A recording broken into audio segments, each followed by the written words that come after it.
गदाधर श्रीवासदि गौर भक्त वृंदा। हरे कृष्णा कृष्णा कृष्णा हरे हरे, हरे राम राम राम हरे हरे। विदरसि दिक्सुरने दिक्पति कमनीया, दशमुखमौलि बलिं रमणीया, दशमुखमौलि बलिं रमणीया। केशवतता राम शरीरा, केशवतता राम शरीरा। जय जगदीश हरे, जय जगदीश हरे, जय जगदीश हरे। जय सीताराम लक्ष्मण समेत श्री रामचंद्र प्रभु की। ஹரே கிருஷ்ணா. எல்லா பக்தர்களுக்கும் இனிமையான மாலை வணக்கம். இன்றைய சத்சங்க வகுப்புல கலந்துட்டு இருக்கிற எல்லா பக்தர்களுக்கும் என்னுடைய பணிவான நமஸ்காரம். இந்த சென்டர்ல இருக்கிற எல்லா பக்தருடைய குடும்பத்தாருக்கும் ஆயுள் ஆரோக்கியத்துக்காக பிரார்த்தனை பண்றோம். நம்ம கிருஷ்ண பக்தியில முன்னேற்றம் அடையணும், பகவான் நாமத்துல ருச்சி வரணும், ரோபார் இயக்கத்துக்கு நம்ம நிறைய சேவை பண்ணி ரோபாடைய ஆசீர்வாதத்தையும் ஆன்மீக குருடைய கருணையும் பெறணும்னு பிரார்த்தனை பண்றோம். ஹரே கிருஷ்ணா கிருஷ்ணா கிருஷ்ணா ஹரே ஹரே, ஹரே ராம் ராம் ராம் ஹரே ஹரே. ராமாயணம் நம்ம முன்னே பேசின மாதிரி நம்ம வாழ்க்கையோடு சம்மந்தப்பட்டிருக்கு. ராமாயணத்தை நம்ம வாழ்க்கையிலேருந்து பிரிக்கவே முடியாது. அதில் உள்ள கதாபாத்திரங்கள் பேர் எல்லாமே நம்ம புலன்களோடு சம்மந்தப்பட்டிருக்குன்னு பார்த்தோம் இல்லையா? அதே மாதிரி ராமாயணத்தில் 3 நகரங்கள் இருக்கு, 3 சிட்டி ராமாயணத்தில் கனெக்ட் ஆயிருக்கு. ஒன்று அயோத்தியா, இன்னொன்று கிஷ்கிந்தா, இன்னொன்று லங்கா. 3 நகரம்.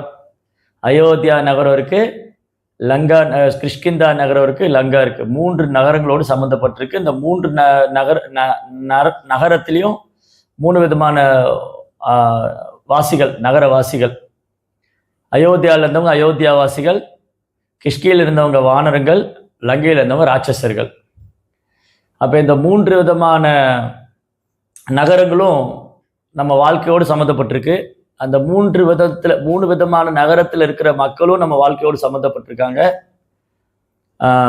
அயோத்தியா வடக்கில் இருக்கு, அப்புறம் லங்கா தெற்கில் இருக்கு, கிஷ்கிந்தா 2க்கும் நடுவில் இருக்கு. அயோத்தியா நார்த்தில் இருக்கு, லங்கா சவுத்தில் இருக்கு, கிஷ்கிந்தா மிடில் இருக்கு. அயோத்தியா வாசிகளுக்கும் லங்கா வாசிகளுக்கும் கிஷ்கிந்தா வாசிகளுக்குள்ள ஒற்றுமை வேற்றுமை என்னென்ன, இவங்களுடைய ஸ்டாண்டர்ட் எப்படி, அவங்க வாழ்நாள் முறை, வாழ்வியல் முறை எப்படி இருந்தது, அது எப்படி நம்ம லைஃபோடு கனெக்ட் ஆகிருக்கு. அயோத்தியாவில் உள்ளவங்களுக்கு அயோத்தியான்னு சொன்னாலே அவங்களுக்குள்ள பகவான் மேலே அன்பு, ராமர் மேலே ஒரு அன்பு. அந்த அன்பு தன்னலமற்ற சுயநலமற்ற அன்பு, தூய பக்தி. அயோத்தியா மக்களுக்கு எல்லாருக்குமே, அது ஆண்கள், பெண்கள், திருநங்கைங்க, குழந்தைங்க, வயசானவங்க, பிராமணர், யாரை எடுத்துக்கிட்டாலும் அவங்களுக்கு, அயோத்தியாவாசிகளுக்கு ஸ்ரீராமர் தான் அவங்க நடுநாயகன். அவங்களுடைய எல்லா செயலுமே ராமரை மையமாக வச்சு தான் இருக்கும். அதனால் அயோத்தியாவாசிகளை பொறுத்த வரைக்கும் அவங்களுக்கு நான் முன்னே அயோத்தியா பற்றி சொல்லும்போது ஆயுத்யா யுத்தா மீன்ஸ் ஃபைட்டு. அயோத்தியான்னு அங்கே சண்டையே கிடையாது.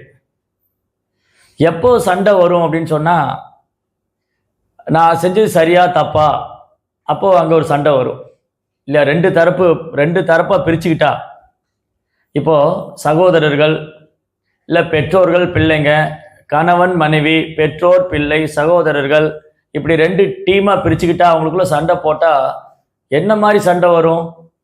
ஒன்று நீ செஞ்சது தப்பு அப்படின்னு சொல்லி சண்டை போடுவாங்க, இல்லை நான் செஞ்சது சரியா தப்பா, ஒருத்தர் நான் சரின்னு சொல்லுவார், ஒருத்தர் தப்புன்னு சொல்லுவார். எனக்கு வாட்ஸ்அப்பில் ஒருத்தர் ஒரு ஃபோட்டோ அனுப்பிச்சிருந்தார். நீங்கள் கீழே 6ஆம் நம்பர் வரைஞ்சிட்டு, கீழே 6ஆம் நம்பர் வரைஞ்சிட்டு, நான் இந்த பக்கம் இருக்கேன், நீங்கள் அந்த பக்கம் நில்லுங்க. நான் இது 6ஆம் நம்பர்னு சொல்லுவேன், அவர் இது 9ஆம் நம்பர் சொல்லுவார். அவருக்கு அங்கிருந்து பார்க்கும்போது 9ஆம் நம்பர் தான் தெரியுது, நம்பர் 9ஆக தெரியும். இங்கிருந்து நான் பார்க்க அது 6ஆக தெரியும். இப்போ எது சரி எது தப்புன்னு சொல்லிட்டு இல்லையா? இந்த பக்கம் இருந்து 6 தெரியுது, அந்த பக்கம் இருந்து பார்த்தா 9 தெரியுது. அப்போ இந்த உலகத்துல எது சரி எது தப்புங்கிறத கண்டுபிடிக்கிறது அவ்வளோ சுலபம் இல்லை. அதனாலதான் பகவத்கீதை கிருஷ்ணா சொல்றாரு, கிம் கர்ம கிம கர்மேதி கவயோகி அத்திர மொய்தா. கிம் கர்மா கிம் அகர்மா, கர்மா எது அகர்மா எதுன்னு பண்டிதர்களும் குழம்பிடுவாங்க. நான் செய்யறது சரியா தப்பா? ஏன்னா அர்ஜுனனே குழம்பி போயிட்டாரு, இந்த யுத்தம் பண்ணலாமா வேண்டாமா, சரியா தப்பா. அதனால கிம் கர்மேதி கிம் அகர்மேதி, கர்மா எது அகர்மா எதுன்னு குழப்பமாயிடும் சில பண்டிதர்களுக்கே. அதுக்குதான் குரு அவசியம். அர்ஜுனனுக்கு எப்போ குரு தேவைப்பட்டாரு? அவருக்கு குழப்பமான நிலையில தேவைப்பட்டார். நம்ம எல்லாருக்கும் வாழ்க்கையில் இப்படிதான் குழப்பமான நிலையில இருப்போம். அந்த குழப்பமான நிலையிலிருந்து நம்ம முடிவு எடுக்கணுமே. நான் என்ன முடிவு எடுக்கிறது? என்னுடைய முடிவு சரியா தப்பா? நான் சரியான பாதையில் தான் போயிட்டு இருக்கேனா? அப்பதான் குரு தேவை. தஸ்மாத் குரு பிரபத்தியேத ஜிக்ஞாசு ஸ்ரேய உத்தமான்னு வேதம் சொல்லியிருக்கு. தஸ்மாத் எனவே, குரு பிரபத்தியேத நம்ம குருவிட்ட போகணும், ஜிக்ஞாசு கேள்வி கேட்கணும், உத்தமா உத்கத்தமா அப்படி அந்த வேர்டை ப்ரோப்பா ஸ்பிளிட் பண்ணுவார். அறியாமையிலிருந்து விடுபடுவதற்கான கேள்வி, அதுதான் உத்கத்தமா. தமா மீன்ஸ் ரைஸ் ஆகணும், தமாலேருந்து மேலே வரணும். உத்கத்தமா, தமஸ்லேருந்து வெளியில் வரணும். அதுக்கு தான் குரு. தஸ்மாத் குரு பிரபத்தியேத ஜிக்ஞாசு ஸ்ரேய உத்தமா தத் விஜானாம் ச ஸ்வ குரு ஏவா அபிகச்சி சமித்பாத்யம் ஸ்ரோத்ரியம் பிரம்மனிஷ்டம். எப்போது குரு தேவைப்படுறாரு? பிரம்மத்தை பற்றி கேள்வி கேட்கணும். பிரம்மத்தை பற்றி கேள்வி கேட்கணுமே, அதுக்கு தான் மனுஷ வாழ்க்கையே. அதனால தான் அர்ஜுனன் 8 கேள்வி கேட்பார் கிருஷ்ணர்ட்ட. 8ஆம் அத்தியாயம் முதல் ஸ்லோகத்தில் பகவத்கீதையில். இங்கே பக்தி சாஸ்திரி ஸ்டூடெண்ட் யார் இருக்காங்க? பக்தி சாஸ்திரி படித்தவங்க யாரா இருக்கீங்களா? இருக்காங்க, ஆனால் மறந்து போச்சு. 8ஆம் அத்தியாயம் முதல் ஸ்லோகம் அர்ஜுனன் கேட்கிறார், கிம் தத் பிரம்மேதி கிமத்யாத்மம் கிம் கிம் கர்ம கிம் கிம் கிம் கர்ம இல்லை கிம். அர்ஜுனன் என்ன கேட்பாரு? கிம் உச்சதே கிம் தத் பிரம்மம் கிமத்யாத்யம் கிம் தத் பிரம்மம் கிமத்யாத்யம் கிம் கர்மம் பிரமுச்சதே கிம் கிம் யஜ்யம் பிரமுச்சதே அதிதேவம் ச கிம் புரோக்தம் அதி யஜ்யம் கிம் உச்சதே. இந்த ஒரு ஸ்லோகத்துல 7-8 கேள்வி இருக்கு. கிம்னா என்ன? பிரம்மம் என்பது என்ன? பரமாத்மா என்பவர் யார்? அவர் இந்த உடல் எங்க வசிக்கிறார்? யஜ்யம்னா என்ன? தேவதைகள் யாரு? மரணத்தின் தருவால ஒருத்தர் என்ன செய்யணும்? இந்த கேள்வியெல்லாம் அர்ஜுனன் கேட்கிறார். இதுக்குதான் குரு இந்த மாதிரி கேள்வி கேட்குதான். அப்போ அதனாலதான் அர்ஜுனனுக்கு வந்து குழப்பமாயிடுச்சு முதல்ல. அப்ப 2ஆம் அத்தியாயத்தில் கேட்டார், கார்பண்ய தோசோ பிரகத ஸ்வபாவா பிச்சாமித்தம் தர்ம சமூட சேதா எஸ்ஏஷா நிஷிதம் பிரபு தன்மை சிஷ்யஸ்தேகம் சாதிமாம் காப்பிரபு. கிருஷ்ணா, நான் உங்களை சரணாகதி பண்ணிடுறேன், எனக்கு சொல்லிக் கொடுங்க, நான் என்ன செய்யணும்? இப்போ நான் ரொம்ப குழம்பி போயிருக்கேன். ஆனால் அயோத்தியா வாசிகள் குழப்பமே கிடையாது. அயோத்தியாவில் யுத்தமும் கிடையாது, குழப்பமும் கிடையாது. ஏன்னா அவங்களாம் ஏகமானதோடு ராமர் பகவானை ஏற்றுட்டு அவருக்கு சேவை பண்ணுறாங்க. அவங்களுடைய வாழ்க்கையில மையமே ராமர் தான். அவங்க உயிர் ஆன்மா ராமர் தான். அதனால அங்கே சண்டையே கிடையாது. அப்படி ஒருவேளை அயோத்தியால சண்டை வந்ததுன்னா இது நல்லதுன்னு ஒத்து சொன்னா இல்லை அது ரொம்ப நல்லதுன்னு சொல்லுவாங்க. கெட்டதே கிடையாது அயோத்தியால். இப்போ வந்து தீனா வந்து நல்லதுன்னு சொன்னாரா? நான் சொன்னா இல்லை அது ரொம்ப ரொம்ப நல்லதுன்னு சொல்லுவேன். அவர் நல்லதுன்னு சொன்னா நான் ரொம்ப ரொம்ப அல்ல அது நல்லது இல்லை, அது ரொம்ப ரொம்ப நல்லதுன்னு சொல்லுவேன். ஏன்னா அங்கே கெட்டதே கிடையாது. அதனால ஒருவேளை அயோத்தியால சண்டையே நடக்காது, யுத்தமே கிடையாது, கருத்து வேறுபாடு கிடையாது. அயோத்தியால கருத்து வேறுபாடோ சண்டையோ சச்சரவோ கிடையாது. ஏன்னா நான் நல்லதுன்னு சொன்னா தீனா சொல்லுவார், இல்லை பிரபு அது ரொம்ப ரொம்ப நல்லதுன்னு சொல்லுவார். அதனால அங்க ஆர்கியூமெண்ட்டுக்கே இடம் இல்லை. கிஷ்கிந்தால எப்படின்னா, கிஷ்கிந்தால வந்து நான் நல்லதுன்னு சொன்னா அவர் தப்புன்னு சொல்லுவார். இது சரி, இது தப்பு. இது கிஷ்கிந்தாவுடைய மென்டாலிட்டி. ஏன்னா கிஷ்கிந்தால வந்து பாத்தீங்கன்னா, கிஷ்கிந்தாவில் ஏறக்குறைய கிஷ்கிந்தாவில் இருக்கிறவங்க நம்மள மாதிரி தான். இப்போ 3 ஸ்டேஜ் இருக்கு நமக்குள்ள 3 நிலை இருக்கு. நம்மளை ஆராய்ச்சோன்னா சில நேரம் அயோத்தியா குணமும் வரும், சிலப்ப லங்கா குணமும் வரும். ஆனா பெரும்பாலும் கிஷ்கிந்த குணம் தான் இருக்கும். நம்ம ரொம்ப ராட்சசரும் கிடையாது, அப்படின்னா இங்க வந்திருக்க மாட்டோம் இல்லையா? நம்ம ரொம்ப ராட்சச குணம் என்னது? அது நல்லது கெட்டதில் இல்லை, அது பண்றது பூரா தப்பு தான். அங்க நல்லது கெட்டதுங்கிற பேச்சுக்கே இடம் கிடையாது. ஏன்னா லங்கையில பூரா பண்ணது பூரா தப்பு, ஒரு நல்லது கிடையாது. அந்த லங்கையில ஒரு நல்லதுன்னு சொன்னா விபீஷனை தான் சொல்லணும். விபீஷனை மட்டும்தான் தப்பி தவறி அசுர குலத்துல பிறந்த சேற்றில் மலைத்த செந்தாமரை மாதிரி. இந்த சேற்றில் வந்து செந்தாமரை வரும், அந்த மாதிரி அசுர குலத்துல தோன்றிய ஒரு திலகம் விபீஷணன். ஆனால் விபீஷனை தவிர்த்துட்டு பார்த்துட்டோன்னா லங்கையில் ஒரு நல்லது கிடையாது. ஏன்னா அங்கே பூரா லங்கா பீப்புளோடைய மென்டாலிட்டின்னா சாப்பிடணும், புலன்பு அனுபவிக்கணும், தூங்கணும், என்ஜாய் பண்ணணும். இதுதான் லங்கா மென்டாலிட்டி. இது ஹார்ட் கோட் மெட்டீரிஸ்டிக், ரொம்ப பௌதிகவாதியாக இருக்கிறவங்களுக்கு இந்த குணம் தான், லங்கா குணம் தான். லங்கையில் இருக்கவங்க பூரா புலன்பு அனுபவிக்கணும், சாப்பிடணும், தூங்கணும், இதுதான் வாழ்க்கை. இப்போ நம்மளை எடுத்துட்டிங்கன்னா நம்ம அந்த மாதிரி இல்லை. அப்போ அயோத்தியா கான்சியஸா அப்படின்னு கிடையாது. அயோத்தியா மாதிரி முழுக்க முழுக்க ராமர் மேலேயே நான் வந்து தப்பு பண்ண மாட்டேன், நான் பண்றதில்லை சரிதான், ராமர் மேலே அவ்வளோ அன்பு இருக்கு, அதனால என்னுடைய செயலில் தவறே இல்லைன்னு சொல்ல முடியாது. நம்ம அயோத்தியா கான்சியஸ்னஸ்ல இல்லை, லங்கா கான்சியஸ் இல்லை, ரெண்டுக்கும் நடுவில் சுக்ரீவன் மாதிரி. சுக்ரீவன் வந்து சுக்ரீவன் ராமரையே பரிச்சை பண்ணார். ராமர் வந்து முழுமுதற் கடவுள், அவர் வந்து உதவி செய்ய வந்திருக்கார், சுக்ரீவனோட நண்பனாக வந்திருக்கார்.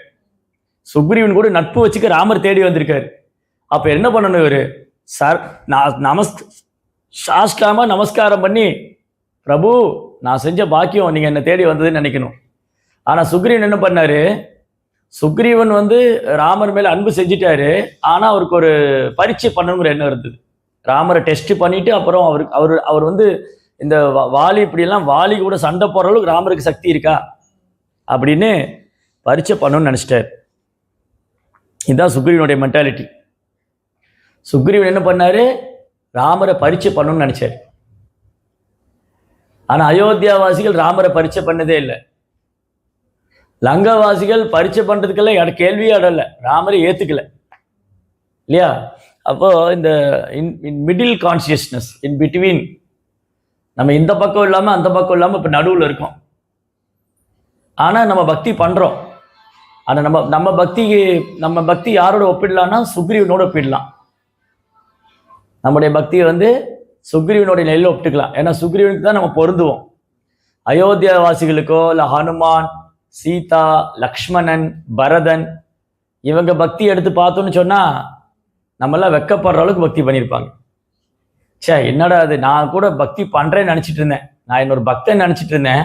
அந்த லக்ஷ்மணனுடைய சரணாகதி, பரதனுடைய சரணாகதி, சீதையோடைய சரணாகதி, சுமித்ராவுடைய சரணாகதி, ஊர்மிளாவுடைய சரணாகதி, குகனுடைய சரணாகதி, விபீஷனுடைய சரணாகதி, ஹனுமானுடைய சரணாகதி, இதெல்லாம் பார்த்தா இதுதான் பக்தி. ஐயோ அப்ப என்கிட்ட பக்தியே இல்லையே இல்லையா? இப்ப நம்ம இப்ப என்ன லெவல்ல இருக்கோம்னா இந்த சுக்ரீவ ஸ்டேஜ் தான்.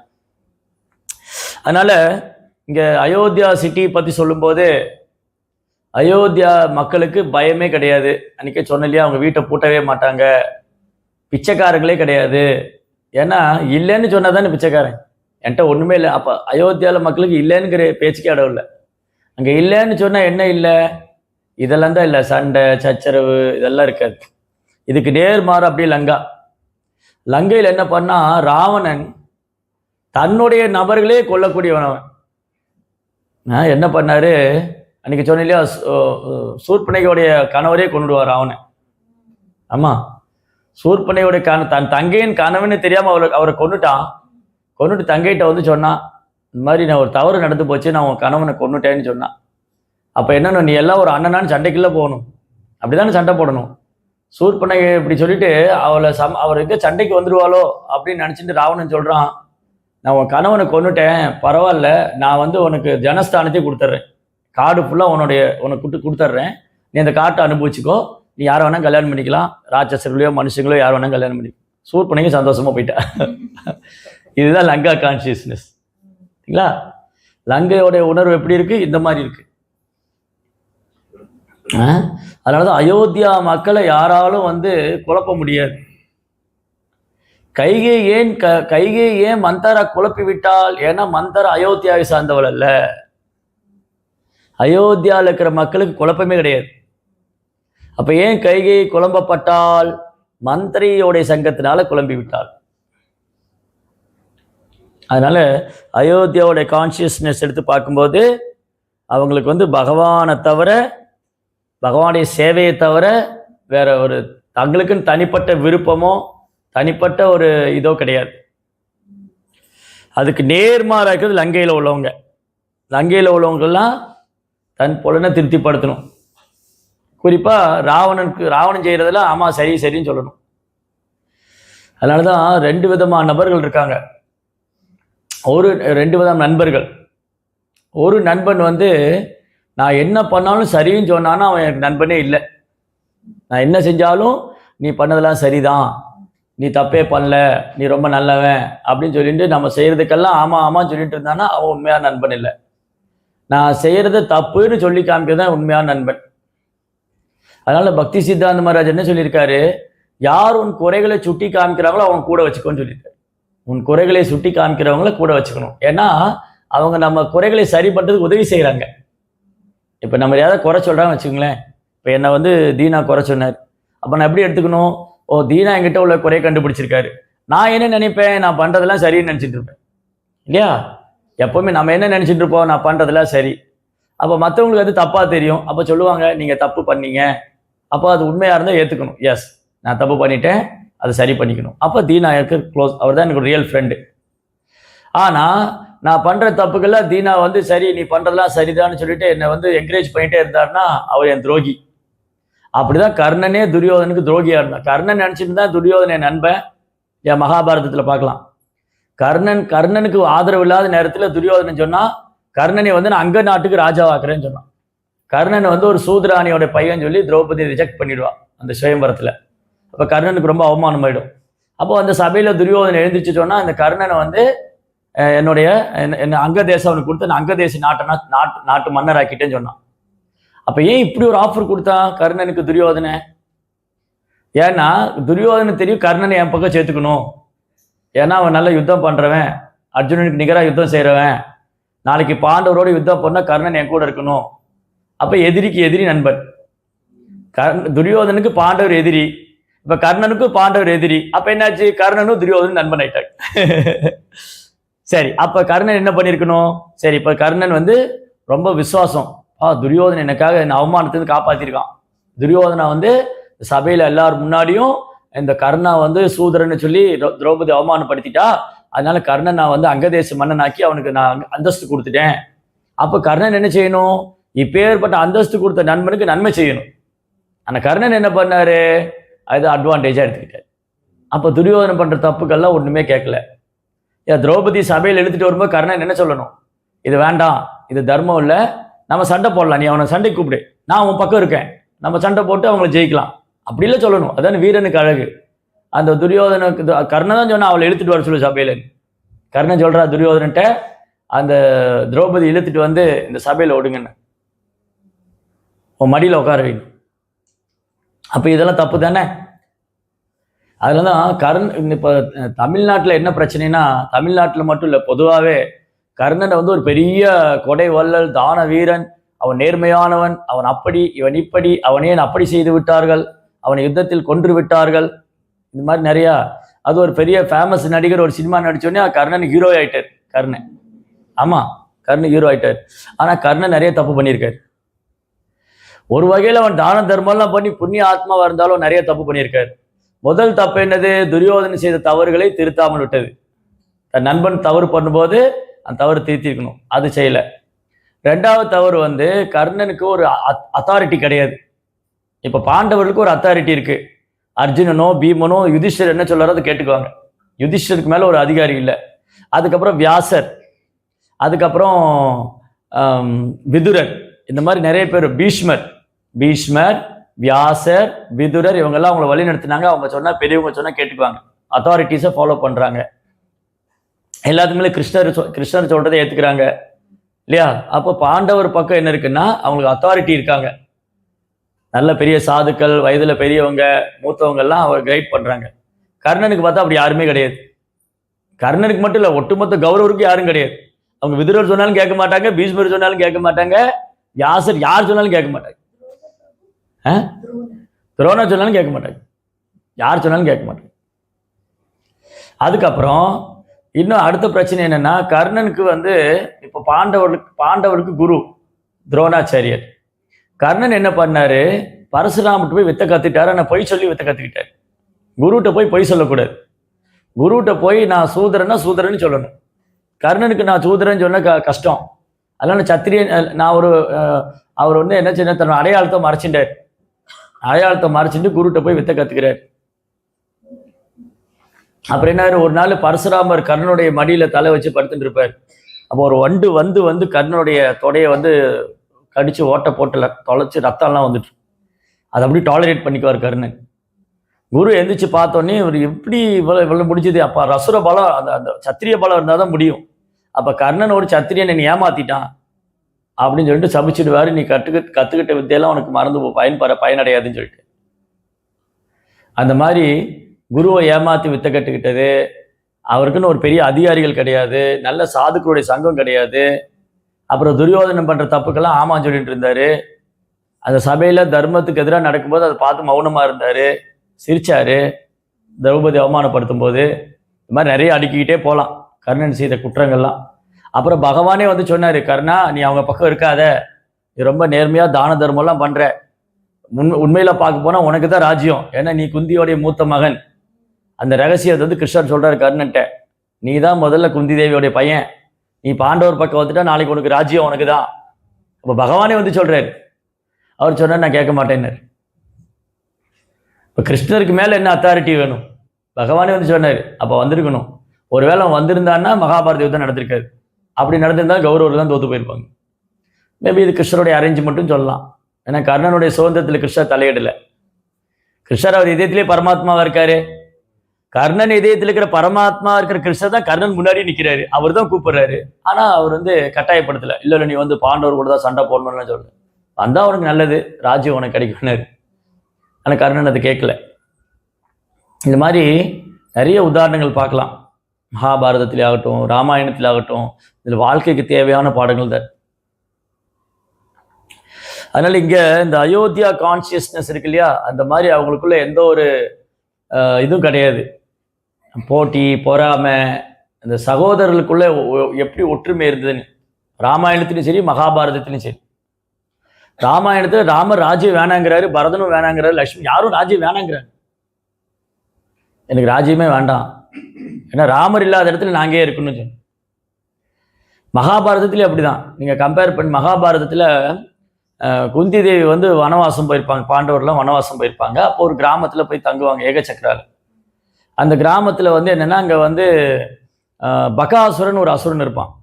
இந்த பகாசுரனுக்கு வந்து என்னன்னா, தினமும் அந்த கிராமத்திலேருந்து அவன் வந்து கிராமத்துக்குள்ள வந்து நிறைய மனுஷங்களை கொன்று ராட்சசன், அவங்க மாமிசங்களை சாப்பிடுவான். அப்போ ஒரு நாள் இந்த கிராமத்து மக்கள்லாம் பகாசுரன்ட்டு ஒரு அக்ரிமெண்ட் போட்டாங்க, ஒரு ஒப்பந்தம் வச்சுக்கிட்டாங்க. நீ இந்த மாதிரி ஊருக்குள்ள வந்து அனாவசியமா எங்களை தொந்தரவு பண்ண வேண்டாம், தினமும் எங்க ஊர்ல இருந்து ஒருத்தர் வண்டி நிறைய உணவு எடுத்துட்டு உனக்கு வருவாங்க, நீ அந்த உணவை சாப்பிட்டு உனக்கு பசி தெரியல அந்த கொண்டு வந்துட்டு நீ சாப்பிட்டுக்கோன்னு. இதுதான் அக்ரிமெண்ட்.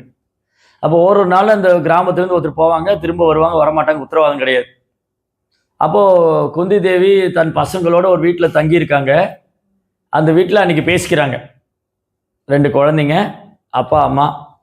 முதல்ல அம்மா சொல்றா, அந்த பொண்ணு சொல்றா தன் கணவன்கிட்ட, இன்னைக்கு நம்ம தான் போகணும் நம்ம கிராமத்திலிருந்து, நீங்க போக வேண்டாம், நீங்க சம்பாரிச்சு குழந்தைகளை பார்த்துக்கங்க, நான் போறேன் அப்படின்னு இந்த வைஃப் சொல்றா.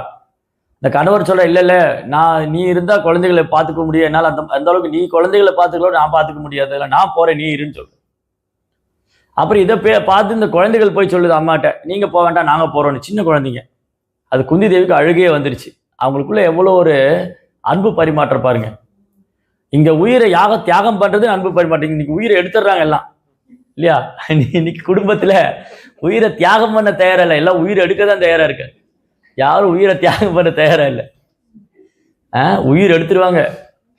ஜோ நான் பேசாம எங்கேயாவது போய் செத்து போயிடலாம் போல இருக்குன்னு சொல்லுவாங்க வீட்டில். ஆனா போக முடியாது, எங்கேயும் போக முடியாது இல்லையா? அந்த அளவுக்கு கலியுகத்துல வந்து ப்ராப்ளம். ஆனா அன்னைக்கு பாருங்க, துவாபர யுகத்துல யாரு உயிரை தியாகம் பண்றதுன்னு இருந்தது.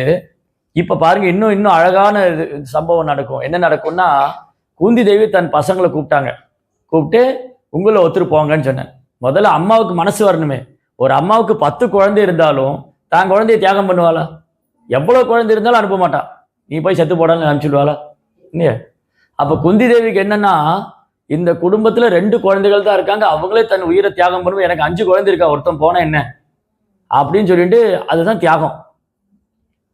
அப்ப குந்தி தேவி 5 பசங்க கூப்பிட்டு, இந்த மாதிரி நம்ம அவங்க வீட்டுல விருந்தாளியா இருக்கோம், அவங்க அது ஒத்துக்கவும் மாட்டேங்கிறாங்க. நீங்க எங்க வீட்டுல விருந்தாளியா இருக்கீங்க, அதிதி தேவோபவ, நாங்க எப்படி உங்களை அனுப்ப முடியும்னு சொல்லி அதுவும் ஒத்துக்க மாட்டேங்கிறாங்க. இல்ல நான் எனக்கு 5 பசங்க இருக்காங்க, நான் ஒருத்தர் அனுப்பிச்சு வைக்கிறேன்னு குந்தி தேவி அவங்களை சமாதானப்படுத்திட்டு இந்த 5 பேரை கூப்பிட்டு நீங்கள் ஒருத்தர் போகணும்னு. அப்போ முதல்ல யுதிஷ்டர் சொல்கிறார், நான் வந்து மூத்த பையன், எனக்கு தான் உரிமை இருக்குது, நான் தான் முதல்ல போவேன். இன்னைக்கு நாம் என்ன சொல்லுவோம், நான் தான் மூத்த பையன், நான் தான் வந்து சம்பாதிக்கணும், குடும்பத்தெல்லாம் பார்த்து நான் போக மாட்டேன், வேற யாராவது போங்க இல்லையா? ராஜ்யத்தில் வர உட்காரணும். அஸ்தினாபுரத்து அரியாசனத்தில் சக்கரவர்த்தியாக உட்கார போற வேண்டிய யுதிஷ்டிரர். அப்போ அவர் என்ன சொல்லணும், நான் அஸ்தினாபுரத்தை ஆள வேண்டியது இருக்கு, நான் போகல, நீங்கள் யாராவது போங்க சொல்லணும். அவர் என்ன சொன்னார், நான் போகிறேன்னு, நான் தான் இந்த வீட்டுக்கு மூத்த பையன், அம்மாவுடைய இந்த 5 பசங்க நான் தான் மூத்தவன், நான் போகிறேன்னு. உடனே பீமன் சொன்னா, இல்லை முடியாது, நீங்கள் வந்து அண்ணா நீங்கள் போகக்கூடாது, நான் போகிறேன்னு. அப்போ அர்ஜுனன் குறுக்கிட்டு சொல்லி, இல்லை பீமா நீ போகக்கூடாது, நான் போகிறேன், ஏன்னா நீங்கள் வந்து யுதிஷ்டருக்கு பக்கபலமாக இருக்கணும், நான் போகிறேன்னு. அர்ஜுனன் சொன்ன உடனே நகுலன் ஜெகதேவன் சொன்ன, இல்லை நீங்கள் போகக்கூடாது, நாங்கள் போகிறோன்னு. இப்போ இவங்களுக்குள்ள போட்டி யார் உயிரை தியாகம் பண்ணுறதுன்னு இல்லையா? அன்றைக்கே நான் சொன்னேன், அண்ணன் எப்போ போவான் தின்ன எப்போ காலியாகும்னு இருக்கிற உலகம் அது இல்லையா? 4 பசங்க இருந்தால் ஒருத்தர் செத்து போயிட்டான்னா பரவாயில்ல, இப்போ சொத்து 3 பாகம் தான், 4 பாகம் இல்லை. இன்னும் 2 பேர் போனால் 1 பாகம் எனக்கே கிடைச்சிருமே எல்லாம் அப்படின்னு இல்லையா? இந்த 3 பேர் இருந்தால் இந்த 2 பேரும் ஒதுங்கிட்டாங்கன்னா அந்த 1 பாகம் ஃபுல்லாக எனக்கு கிடைச்சிடும் இல்லையா? அந்த மாதிரி காலம் இது கலியுகத்தில். ஆனால் அன்னைக்கு உயிரை தியாகம் பண்ண சண்டை போட்டுக்கிட்டாங்க, நீ போகிறேன் நான் போகிறேன்னு. கடைசியில் பீமன் சொன்னான், யுதிஷ்டா நீ போகக்கூடாது, நீ அண்ணா. அப்புறம் அர்ஜுனா நீயும் போகக்கூடாது, நீ குடும்பத்தை பார்த்துக்கணும், நீ என்ன இந்த 5 பேரில் நீ வந்து வில்லு விஜயன் இல்லை காண்டிபதாரி. நகுலன் சகதேவ் சின்ன பசங்க, அப்படி பார்க்க போனால் நான் தான் போகணும் அப்படின்னு பீமன் டிசைட் பண்ணார். நான் யாரும் அனுப்ப மாட்டேன், நான் தான் போவேன். சரி, கடைசியில் எல்லாம் ஒத்துக்கிட்டாங்க, சரி பீமன் போகட்டும். பீமன் வந்து ரொம்ப பிரியமான குழந்தை தானே, எப்படி தியாகம் பண்ண முடியும்? ஆனாலும் குந்தி தேவி வந்து மற்றவங்க நன்மைக்காக தன் குழந்தையை தியாகம் பண்ண தயாரிட்டார். பீமன் போய் திரும்ப வருவான உத்தரவாதம் கிடையாது.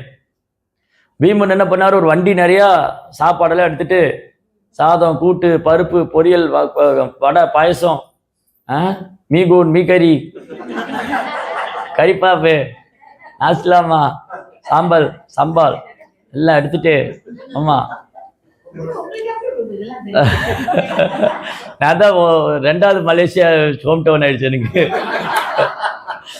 இதெல்லாம் வண்டியில் எடுத்துட்டு பீமா போனார். பீமா வந்து அவரால் பசி தாங்க முடியாது, அங்கே போய் உட்காந்து அவர் சாப்பிட்டுக்கிட்டு இருக்காரு. அந்த வண்டியில் கொண்டு போகிறதெல்லாம் பெரிய இலை போட்டு அவர் சாப்பிட்டுட்டு இருக்காரு. சாப்பிடும்போது இந்த அந்த பகாசுரம் வந்து பார்த்தா எனக்கு வச்சிருந்த சாப்பாடு இவன் சாப்பிட்றான்னு சண்டை போட்டால் அவருக்கு பீமனுக்கு சண்டை போட கூட டைம் இல்லைன்னா அப்படி சாப்பிட்டுட்டு இருக்காரு. அப்போ ஒரு கையில் சாப்பிட்டு அவனோட ஒரு கையில் அவன் அடிக்க வர அவனை தடுத்து சண்டை போட்டுட்டு இருந்தார். அப்புறம் சாப்பிட்டு முடிச்சு 2 பேருக்கும் பயங்கரமான சண்டை. கடைசியில் கிருஷ்ணருடைய கருணையால் பீமன் அவனை கொன்று அவனை உடம்ப வண்டியில் கட்டி ஊருக்குள்ள இழுத்துட்டு வருவார். இதுதான் கிருஷ்ணாவுடைய கருணை. இதெல்லாம் அர்ஜுனன் நினச்சி பார்ப்பாரு. பாகவதம் 1st கேண்டோவில் 15ஆம் அத்தியாயத்தில் கிருஷ்ணருடைய மறைவுன்னு ஒரு அத்தியாயம் வரும், பாண்டவர்களின் துறவுன்னு ஒரு அத்தியாயம் வரும். அதில் வந்து அர்ஜுனன் துவாரைக்கு வந்திருப்பாரு. அப்போ வந்து கிருஷ்ணர் இந்த பூமி விட்டு மறைஞ்சிருவார், அவர் லீலையை முடிச்சுன்னு போயிட்டார். அப்போ அர்ஜுனன் அழுதுண்டு யுதிஷ்டர் மரத்தை வந்து சொல்லுவார். என்ன சொல்லுவார், இப்போ எனக்கு அந்த திரௌபதியோட சுயவரம் நடந்தப்போ என்னை யாருக்கா ஹெல்ப் பண்ண, எனக்கு கிருஷ்ணர் தான் என் கூட இருந்தார். அப்புறம் வந்து குருக்ஷேத்திரத்தில் நம்மளை யார் காப்பாற்றினாரு, கிருஷ்ணர் தான் நம்ம கூட இருந்தார். அது மாதிரி ஒன்று ஒன்றா சொல்லிட்டு வருவார். நமக்கு ஆபத்து வரும்போதெல்லாம் கிருஷ்ணர் நம்ம கூட இருந்தார், அவர் நம்மளை விட்டு போயிட்டாரு. அதனால அவங்க எப்போவுமே கிருஷ்ணரை மறந்ததே இல்லை வாழ்க்கையில். நம்ம கிருஷ்ணரை நினைக்க முயற்சி பண்ணிட்டு இருக்கோம் இல்லையா? நம்ம கிருஷ்ணரை மறந்து போயிட்டோம், இப்போ கிருஷ்ணரை நினைக்க முயற்சி பண்ணிட்டு இருக்கோம். ஆனால் பாண்டவர்களால் கிருஷ்ணரை மறக்க முடியாது, அயோத்தியாவாசிகளால் ராமரை மறக்க முடியாது. பின்ன ராட்சசில் கேட்க வேண்டாம், அவங்க பகவானை நினைக்கிறதே கிடையாது. அப்போ நம்ம எதுக்கு, நம்ம 2 மிடில் இருக்கோம், 2க்கு நடுவில்.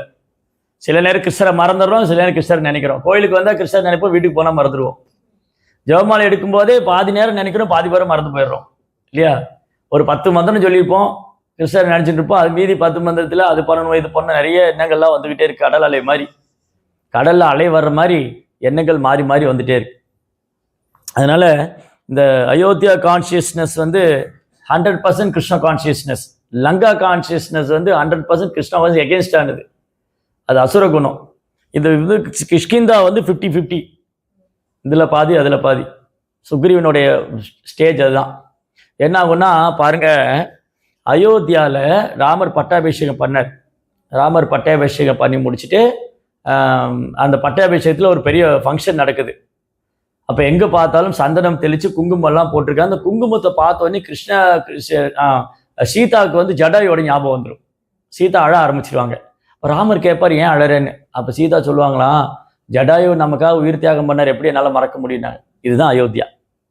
தனக்காக சேவை பண்ண ஒரு பக்தனை அந்த சந்தோஷமான சூழலில் கூட சீதா மறக்கலை. இப்போ நம்ம என்ன வருவோம், நமக்கு வந்து ஒருத்தர் உதவி பண்ணாங்கன்னா கொஞ்ச நாள் ஞாபகம் வச்சுருப்போம், அப்புறம் சிலப்போ மறந்துடலாம். இல்லை ஏதாவது கஷ்டம் வரும்போது நினச்சி பார்ப்போம். ரொம்ப சந்தோஷமாக இருக்கும்போது நம்ம கஷ்டப்பட்டதெல்லாம் நினச்சி பார்க்க மாட்டோம். ஆனால் சீதாதேவி வந்து அந்த பட்டாபிஷேகத்தின் போது கூட அந்த குங்குமத்தை பார்த்துன்னு அந்த குங்குமத்தை பார்த்துன்னு சீதைக்கு என்ன ஞாபகம் வந்து தான், அந்த புஷ்ப விமானத்திலேருந்து ராவணன் அந்த ஜடாயோட ரெக்கையை வெட்டும் போது அப்படி ரத்தம் தெளிச்சுது எல்லா பக்கம். அந்த ரெட் கலர், அந்த ரெட் கலரை பார்த்த உடனே சீதைக்கு வந்து ஜடாயு ஞாபகம் வந்துருச்சு.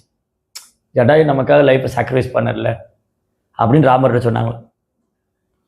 ஆனால் இங்கே லங்கையில் என்னன்னா, ஒரு சாருதூஷன் சாருதூஷன் யாரோ ஒரு ராட்சசனை வந்து அனுப்புவார். ராவணன் ஒற்றனை அனுப்புவார் எதிரணியில். அப்போ ராமர் வந்து தன்னுடைய வானர சேனைகளோட லங்கையை தாக்குறதுக்கு வந்திருப்பார். இவனை மாறு வேஷத்தில் போய் அங்கே என்ன நடக்குது, அந்த சைன்யங்கள்லாம் எப்படி இருக்கு, அங்கே என்ன திட்டம் போடுறாங்க எல்லாம் தெரிஞ்சுடுவான்னு சொல்லி அனுப்புவார். இவர் ஒரு பக்ஷியோட ரூபம் எடுத்துக்கிட்டு, ஒரு பறவை ரூபம் எடுத்துட்டு அந்த ராமருடைய கூடாரத்துக்கு வருவார். அப்போ சுக்ரீவன், நலன், நீலன், ஜாம்பவன், அங்கதான் எல்லாம் உட்காந்துருப்பாங்க. விபீஷனும் அப்போ அங்கே வந்துடுவார். இந்த பக்கம் வந்துட்டார், சரணாகதி பண்ணி வந்துட்டார்.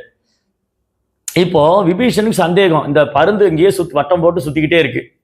விபீஷனுக்கு டவுட் வந்து இது ஒரு பருந்தா இருக்காது, ராவனுடைய ஒற்றனா இருக்கலாம், தூதனா இருக்கலாம் அப்படின்னு சொல்லி இந்த பருந்து பிடிங்கன்னு சொன்னா, சுக்ரீவன் அங்கதெல்லாம் சேர்ந்து அந்த பறவையை பிடிச்சி ஒரு மரத்துல கட்டிடுவாங்க. கட்டி வச்சு நல்லா உதன்னு உதைப்பாங்க. நீ வந்து தூது பாக்குன்னா ராவன்கிட்ட போய் சொல்ல, ஒற்றனா தானே வந்து நீ இங்க எல்லாம் ராணுவ தடவாளங்களாம் போய் சொல்லலாம், நாங்க என்ன திட்டம் போடுறோம், இங்க நாங்க என்னென்ன திட்டம் போடுறோம், எப்படி லங்கையை தாக்க போறோம், இதெல்லாம் சொல்லிக் கொடுக்கதான் நீ போயிருக்க, உன்னை உயிரோட விட மாட்டேன்னு சொல்லி அடிக்கும் போது அவனுக்கு ஒண்ணு என்ன பண்றது தெரியாம ராமருடைய நாமத்தை சொல்றாரு.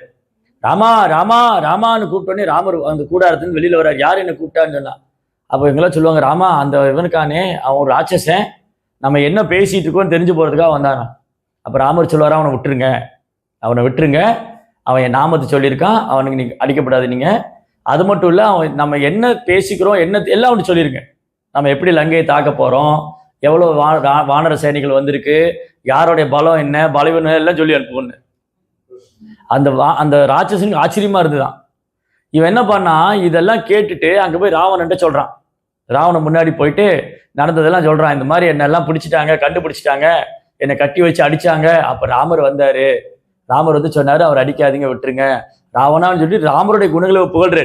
ராவணன் முன்னாடி போய் ராமர் வந்து அப்படி பச்சை நிறத்துல மேனி அவருக்கு, அவர் ரொம்ப அழகா இருந்தாரு, அவர் கண்கள்லாம் தாமரை இதழ் மாதிரி இருந்தது, அவருடைய தோள்கள்லாம் நல்ல பெரிய புஜம் அவருக்கு, ரொம்ப அழகா இருக்கும், அப்படி பார்த்து அவர் பார்த்துட்டே இருக்கணும். அந்த ராமர் ரொம்ப அன்பினுடைய அப்படியே ராமரை புகழ்றாரு. ராவணனுக்கு அது கேட்கும்போது அப்படி கொதிக்குது, என்ன ஏன் முன்னாடி என் எதிரியை புகழ்ந்துட்டு இருக்கான்னு. இதுதான் ராட்சச மென்டாலிட்டி. நம்ம முன்னாடி ஒரு டிவோட்டியை புகழும்போது, நான் அப்படி பண்ணலையா, என்ன சொல்லாம அவளை மட்டும் சொல்லிட்டு இருக்காங்க இல்லையா. போன வருஷம் வந்து நாங்கள் வந்து தீபாவளிக்கு நானும் தான் டிஸ்ட்ரிபியூஷன் பண்ணேன், நானும் தான் பிரசாத் டிஸ்ட்ரிபியூட் பண்ணேன், அவரை மட்டும் சொல்லிட்டு இருக்காங்களே, நான் பண்ணலையா என்ன இல்லையா. அந்த மாதிரிலாம் வரும். அதான் வந்து இந்த ராவண மென்டாலிட்டி. அப்புறம் என்ன நடந்தது, அப்போ ராவணன் சொல்றான், நீ வந்து என் முன்னாடி எதிரியை புகழ்றே, உன்னை உயிரோட விட மாட்டேன்னு தன் கதை எடுத்துனா ராவணன். பாருங்க, அவனோட ஆளு, ராவனுடைய ஆளை ராவணன் கொல்ல துணிறான். அப்ப அந்த இவன் என்ன பண்ணுவான், அந்த ராட்சசன் கதவுக்கு முன்னாடி போயிட்டு, நீ எல்லாம் ஒரு எஜமானனா, அதுக்கு ராமனே எவ்வளவு தேவைன்னு ஓடிடுவான். ஏன்னா ராமர் வந்து ஆக்சுவலி அந்த ராட்சசனுடைய எஜமானன் ராமர் இல்லை. ஆனா ராமர் என்ன நினைச்சாரு, அவரை கைது பண்ண வானரங்கள்ட்ட சொல்லி அவரை விடுவிக்க சொன்னது மட்டும் இல்லை, அவர்கிட்ட எல்லாம் சொல்லி கொடுத்தாரு. இவன் என்ன பண்ணா, தன் சொந்த காவலனை கொல்றதுக்கு ரெடியா இருக்கான். இதுதான் ராட்சச மென்டாலிட்டி. அதனால நீங்க லங்கைக்கும் அயோத்தியாவுக்கும் பார்த்தீங்கன்னா நிறைய இது வேற துருவம், அது வேற துருவம். இது ரெண்டுக்கு நடுவுள்ள துருவம் தான் கிஷ்கிந்தா.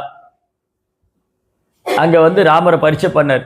ஆனா அந்த கிஷ்கிந்திலேயே வந்து கிஷ்கிந்தான்னு சொல்லும் போது அங்க 3 பேரு. ராவனுடைய வாழ்க்கையில ராவணன் சந்திச்சது 3 வானரங்கள் ராவனோட லைஃப்ல. ஒன்று வந்து ஹனுமான், இன்னொன்று சுக்ரீவன், இன்னொன்று வந்து அங்கதன். அங்கதனுக்கு முன்னாடி முதல்ல ஃபர்ஸ்ட் வாலியை மீட் பண்ணியிருப்பாரு. அதான் நான் அன்றைக்கே சொன்னேன் இல்லையா, வாலி கூட நண்பன் ஆயிட்டாருன்னு இல்லையா. இப்போ என்னென்ன, இந்த 3 வானரம் ஃபர்ஸ்ட் ஹனுமானை சந்திச்சார் ராவணன். ராவணன் முதல்ல ஹனுமானை சந்திச்ச போது ஹனுமான் என்ன பண்ண, ராவணனுக்கு சவால் விட்டார், லங்கையே கொளுத்திட்டார், லங்கையே தீப்பிடிச்சு எரிஞ்சுது. அப்பவே ராவணனுக்கு கொஞ்சம் பாதி பயம் வந்துருச்சு. இந்த ஒரு வானரம் இங்க வந்ததுலயே இவ்வளோ பிரச்சனை பண்ணிட்டு போயிடுச்சு. அதுக்கப்புறம் ஹனுமான் என்ன பண்ணாரு, லங்கையை தீப்பத்தி எரிய விட்டுட்டு திரும்ப போனாரு. இப்போ வானர சைன்யங்களோட ராமர் வந்திருக்கார். லங்கையோடைய எல்லையில ஊருக்கு வெளியில ஒரு பெரிய கூடாரம் போட்டு லங்கையை தாக்கணும், ராவணனோட யுத்தம் செய்யறதுக்காக வந்திருக்காரு. அப்போ யுத்தத்துக்கான ஏற்பாடுகள் நடந்துச்சு. அப்போ சுக்ரீவன் என்ன பண்ணாராம், ஒரே ஜம்ப்ல இந்த மிலிட்டரி ஆர்மிலேருந்து ஒரே ஜம்ப்ல அந்த ஆர்மிக்கு போயிட்டு ராவனுடைய அரண்மனையில போய் அவன் எதிர்பார்க்கவே இல்லை, போய் அவன் மண்டை மேல ஓங்கி அடிச்சு அவனை கீழே தள்ளி விட்டு அவனை குத்த போகும்போது பீஷனுக்கு ராவணனுக்கு ஷாக் ஆகிடும், என்னடா இன்னொரு வானரம் வந்திருக்கேன்னு ஷாக் ஆகி ராவணன் இந்த வானரத்தை பிடிக்கலாம், அவனுக்கு 20 கை இருக்கு இல்லையா, 20 கை கொண்டு அந்த வானரத்தை பிடிக்கலான்னு 2 கையில பிடிச்ச உடனே அவர் நழுவி திரும்பி ராமர் இடத்துல வந்து ஜம்ப் பண்ணி ராமரோட கோடாரத்துக்கு வந்துருவார். இப்போ இவருக்கு என்ன அடுத்த பயம் வந்துருச்சு, ஏற்கனவே ஒரு வானரம் வந்து லங்கையை கொளுத்தி விட்டு போயிட்டாரு, இப்போ இன்னொரு வானரம் வந்து நான் எதிர்பாரா நேரத்தை என் தலையில அடிச்சு கிரீடெல்லாம் உளுந்து நல்லா நட்டு மண்டையில் நச்சு நடிச்சிருவார் சுக்ரீவ.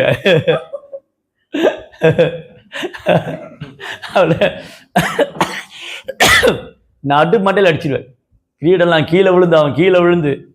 இப்போ 2வது பயம். 3வது என்ன ஆச்சு, இப்போ ராமர் வந்து யுத்தத்துக்கு தயாராயிட்டார். இப்போ லங்கைக்கு அடுத்த ஒரு தூதன் அனுப்புறாரு. ஏன்னா அங்கதனுக்கு வந்து என்னன்னா, அங்கதன்ட்டு நம்ம என்ன கத்துக்கணும்னு சொன்னா, அங்கதனுக்கு வந்து சேவை மனப்பான்மை அதிகம். ராமர் என்ன பண்ண மாட்டாரோ அங்கதனுக்கு சேவை கொடுக்க மாட்டார், ஏன்னா இருக்கிறதுலே சின்ன பையன், அவர் வாலியோட பையன், சின்ன பையன். அதனால இவர் ரொம்ப வயசுல சின்ன பையனா இருக்கிறதுனால மிகப்பெரிய பொறுப்பை அவன்கிட்ட கொடுக்க வேண்டாம்னு ராமர் வச்சுட்டு இருக்காரு. ஆனா அங்கதன் அடிக்கடி ராமர்கிட்ட சொல்லுவாராம் வந்து, பிரபு எனக்கு ஏதாவது சேவை கொடுங்க, எனக்கு ஏதாவது சேவை கொடுங்க. ராமர் வந்து அப்புறம் தரேன் அவரை வந்து ரொம்ப கவனமா பாத்துக்கிறார். ஏன்னா வாலி உடலை விடும்போது சொன்னாரு, என் பையனை நல்லா பாத்துக்கோங்கன்னு சொல்லி உடலை விட்டார். அதனால அங்கதனை வந்து ராமர் தன் குழந்தை மாதிரி பாத்துக்கிறார். இந்த அங்கதனுக்கு என்னன்னா, எல்லாம் ஹனுமான் ஒரு தடவை போய் லங்கைக்கு போயிட்டு வந்தாரு, சுக்ரீவன் போயிட்டு வந்துட்டாரு, எனக்கு ஒரு சான்ஸ் கொடுங்க, நானும் போறேன். ஆனா ஒரு லங்கையில போய் ராட்சசன் கூட மோதுறதுன்னு சாதாரண விஷயமா என்ன. ஆனா அங்கதனுக்கு வந்து அங்கதன் என்ன கத்துக்கணும்னா சேவை மனப்பான்மை. அவருக்கு சர்வீஸ் பண்றதுல அவ்வளவு இன்ட்ரெஸ்ட். நான் எல்லாரும் ராமருக்கு சேவை பண்றேன், எனக்கு நானும் சேவை பண்ணணும், இந்த ஒரு வாய்ப்பு கொடுங்க. ஏன்னா இப்ப ராமர் போய் சொல்றாரு, ராமருடைய இந்த சைன்யத்திலிருந்து ராமர்கிட்ட இருந்து யாரோ ஒருத்தர் போய் சவால் விட்டுட்டு வரணும், இந்த மாதிரி நாங்க வந்துட்டோம், எப்ப வேணாலும் உங்களை தாக்க போறோம், நீங்க தயாராகிக்கோங்க அப்படின்னு சொல்லி அவனுக்கு எச்சரிக்கை கொடுக்கணும். இப்போ கடைசி வார்னிங், இது லாஸ்ட் வார்னிங். ஒன்னு சீதையை திரும்ப கொடுத்துரு, இல்லாட்டி ஒட்டுமொத்த ராஜசேனைகளும் ராமர் அழிக்க தயாராயிட்டாரு, இது கடைசி வார்னிங் கொடுக்கணும். அந்த சேவை எனக்கு கொடுங்கிறார் அங்கதன் சொன்னா எனக்கு சேவை கொடுங்க. சரி தொடர்ந்து கேட்கும். ஃபர்ஸ்ட் சுக்ரீவன் சொல்லலாம், வேண்டாம் அவனுக்கு கொடுக்காதீங்க, அவன் சின்ன பையன்.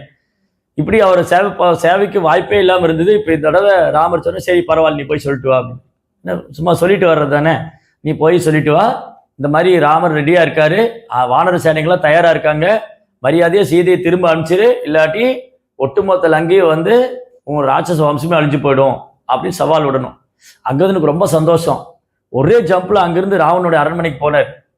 ராவனுடைய அரண்மனைக்கு போய் ஃபர்ஸ்ட் ராவணன்ட்ட பேசுறாரு. ராவணன்ட்ட சொல்றாரு, நீ மரியாதையா இப்ப ராமர் வந்து வானர சேனை, கோடிக்கணக்கான வானர சேனைகளோட வந்திருக்காரு, மரியாதை நீ சீதையை திரும்ப ஒப்படைச்சிரு, இல்லாட்டி உன் லங்கையை வந்து இருக்கிற உன் வம்சமே அழிஞ்சு போடுன்னு.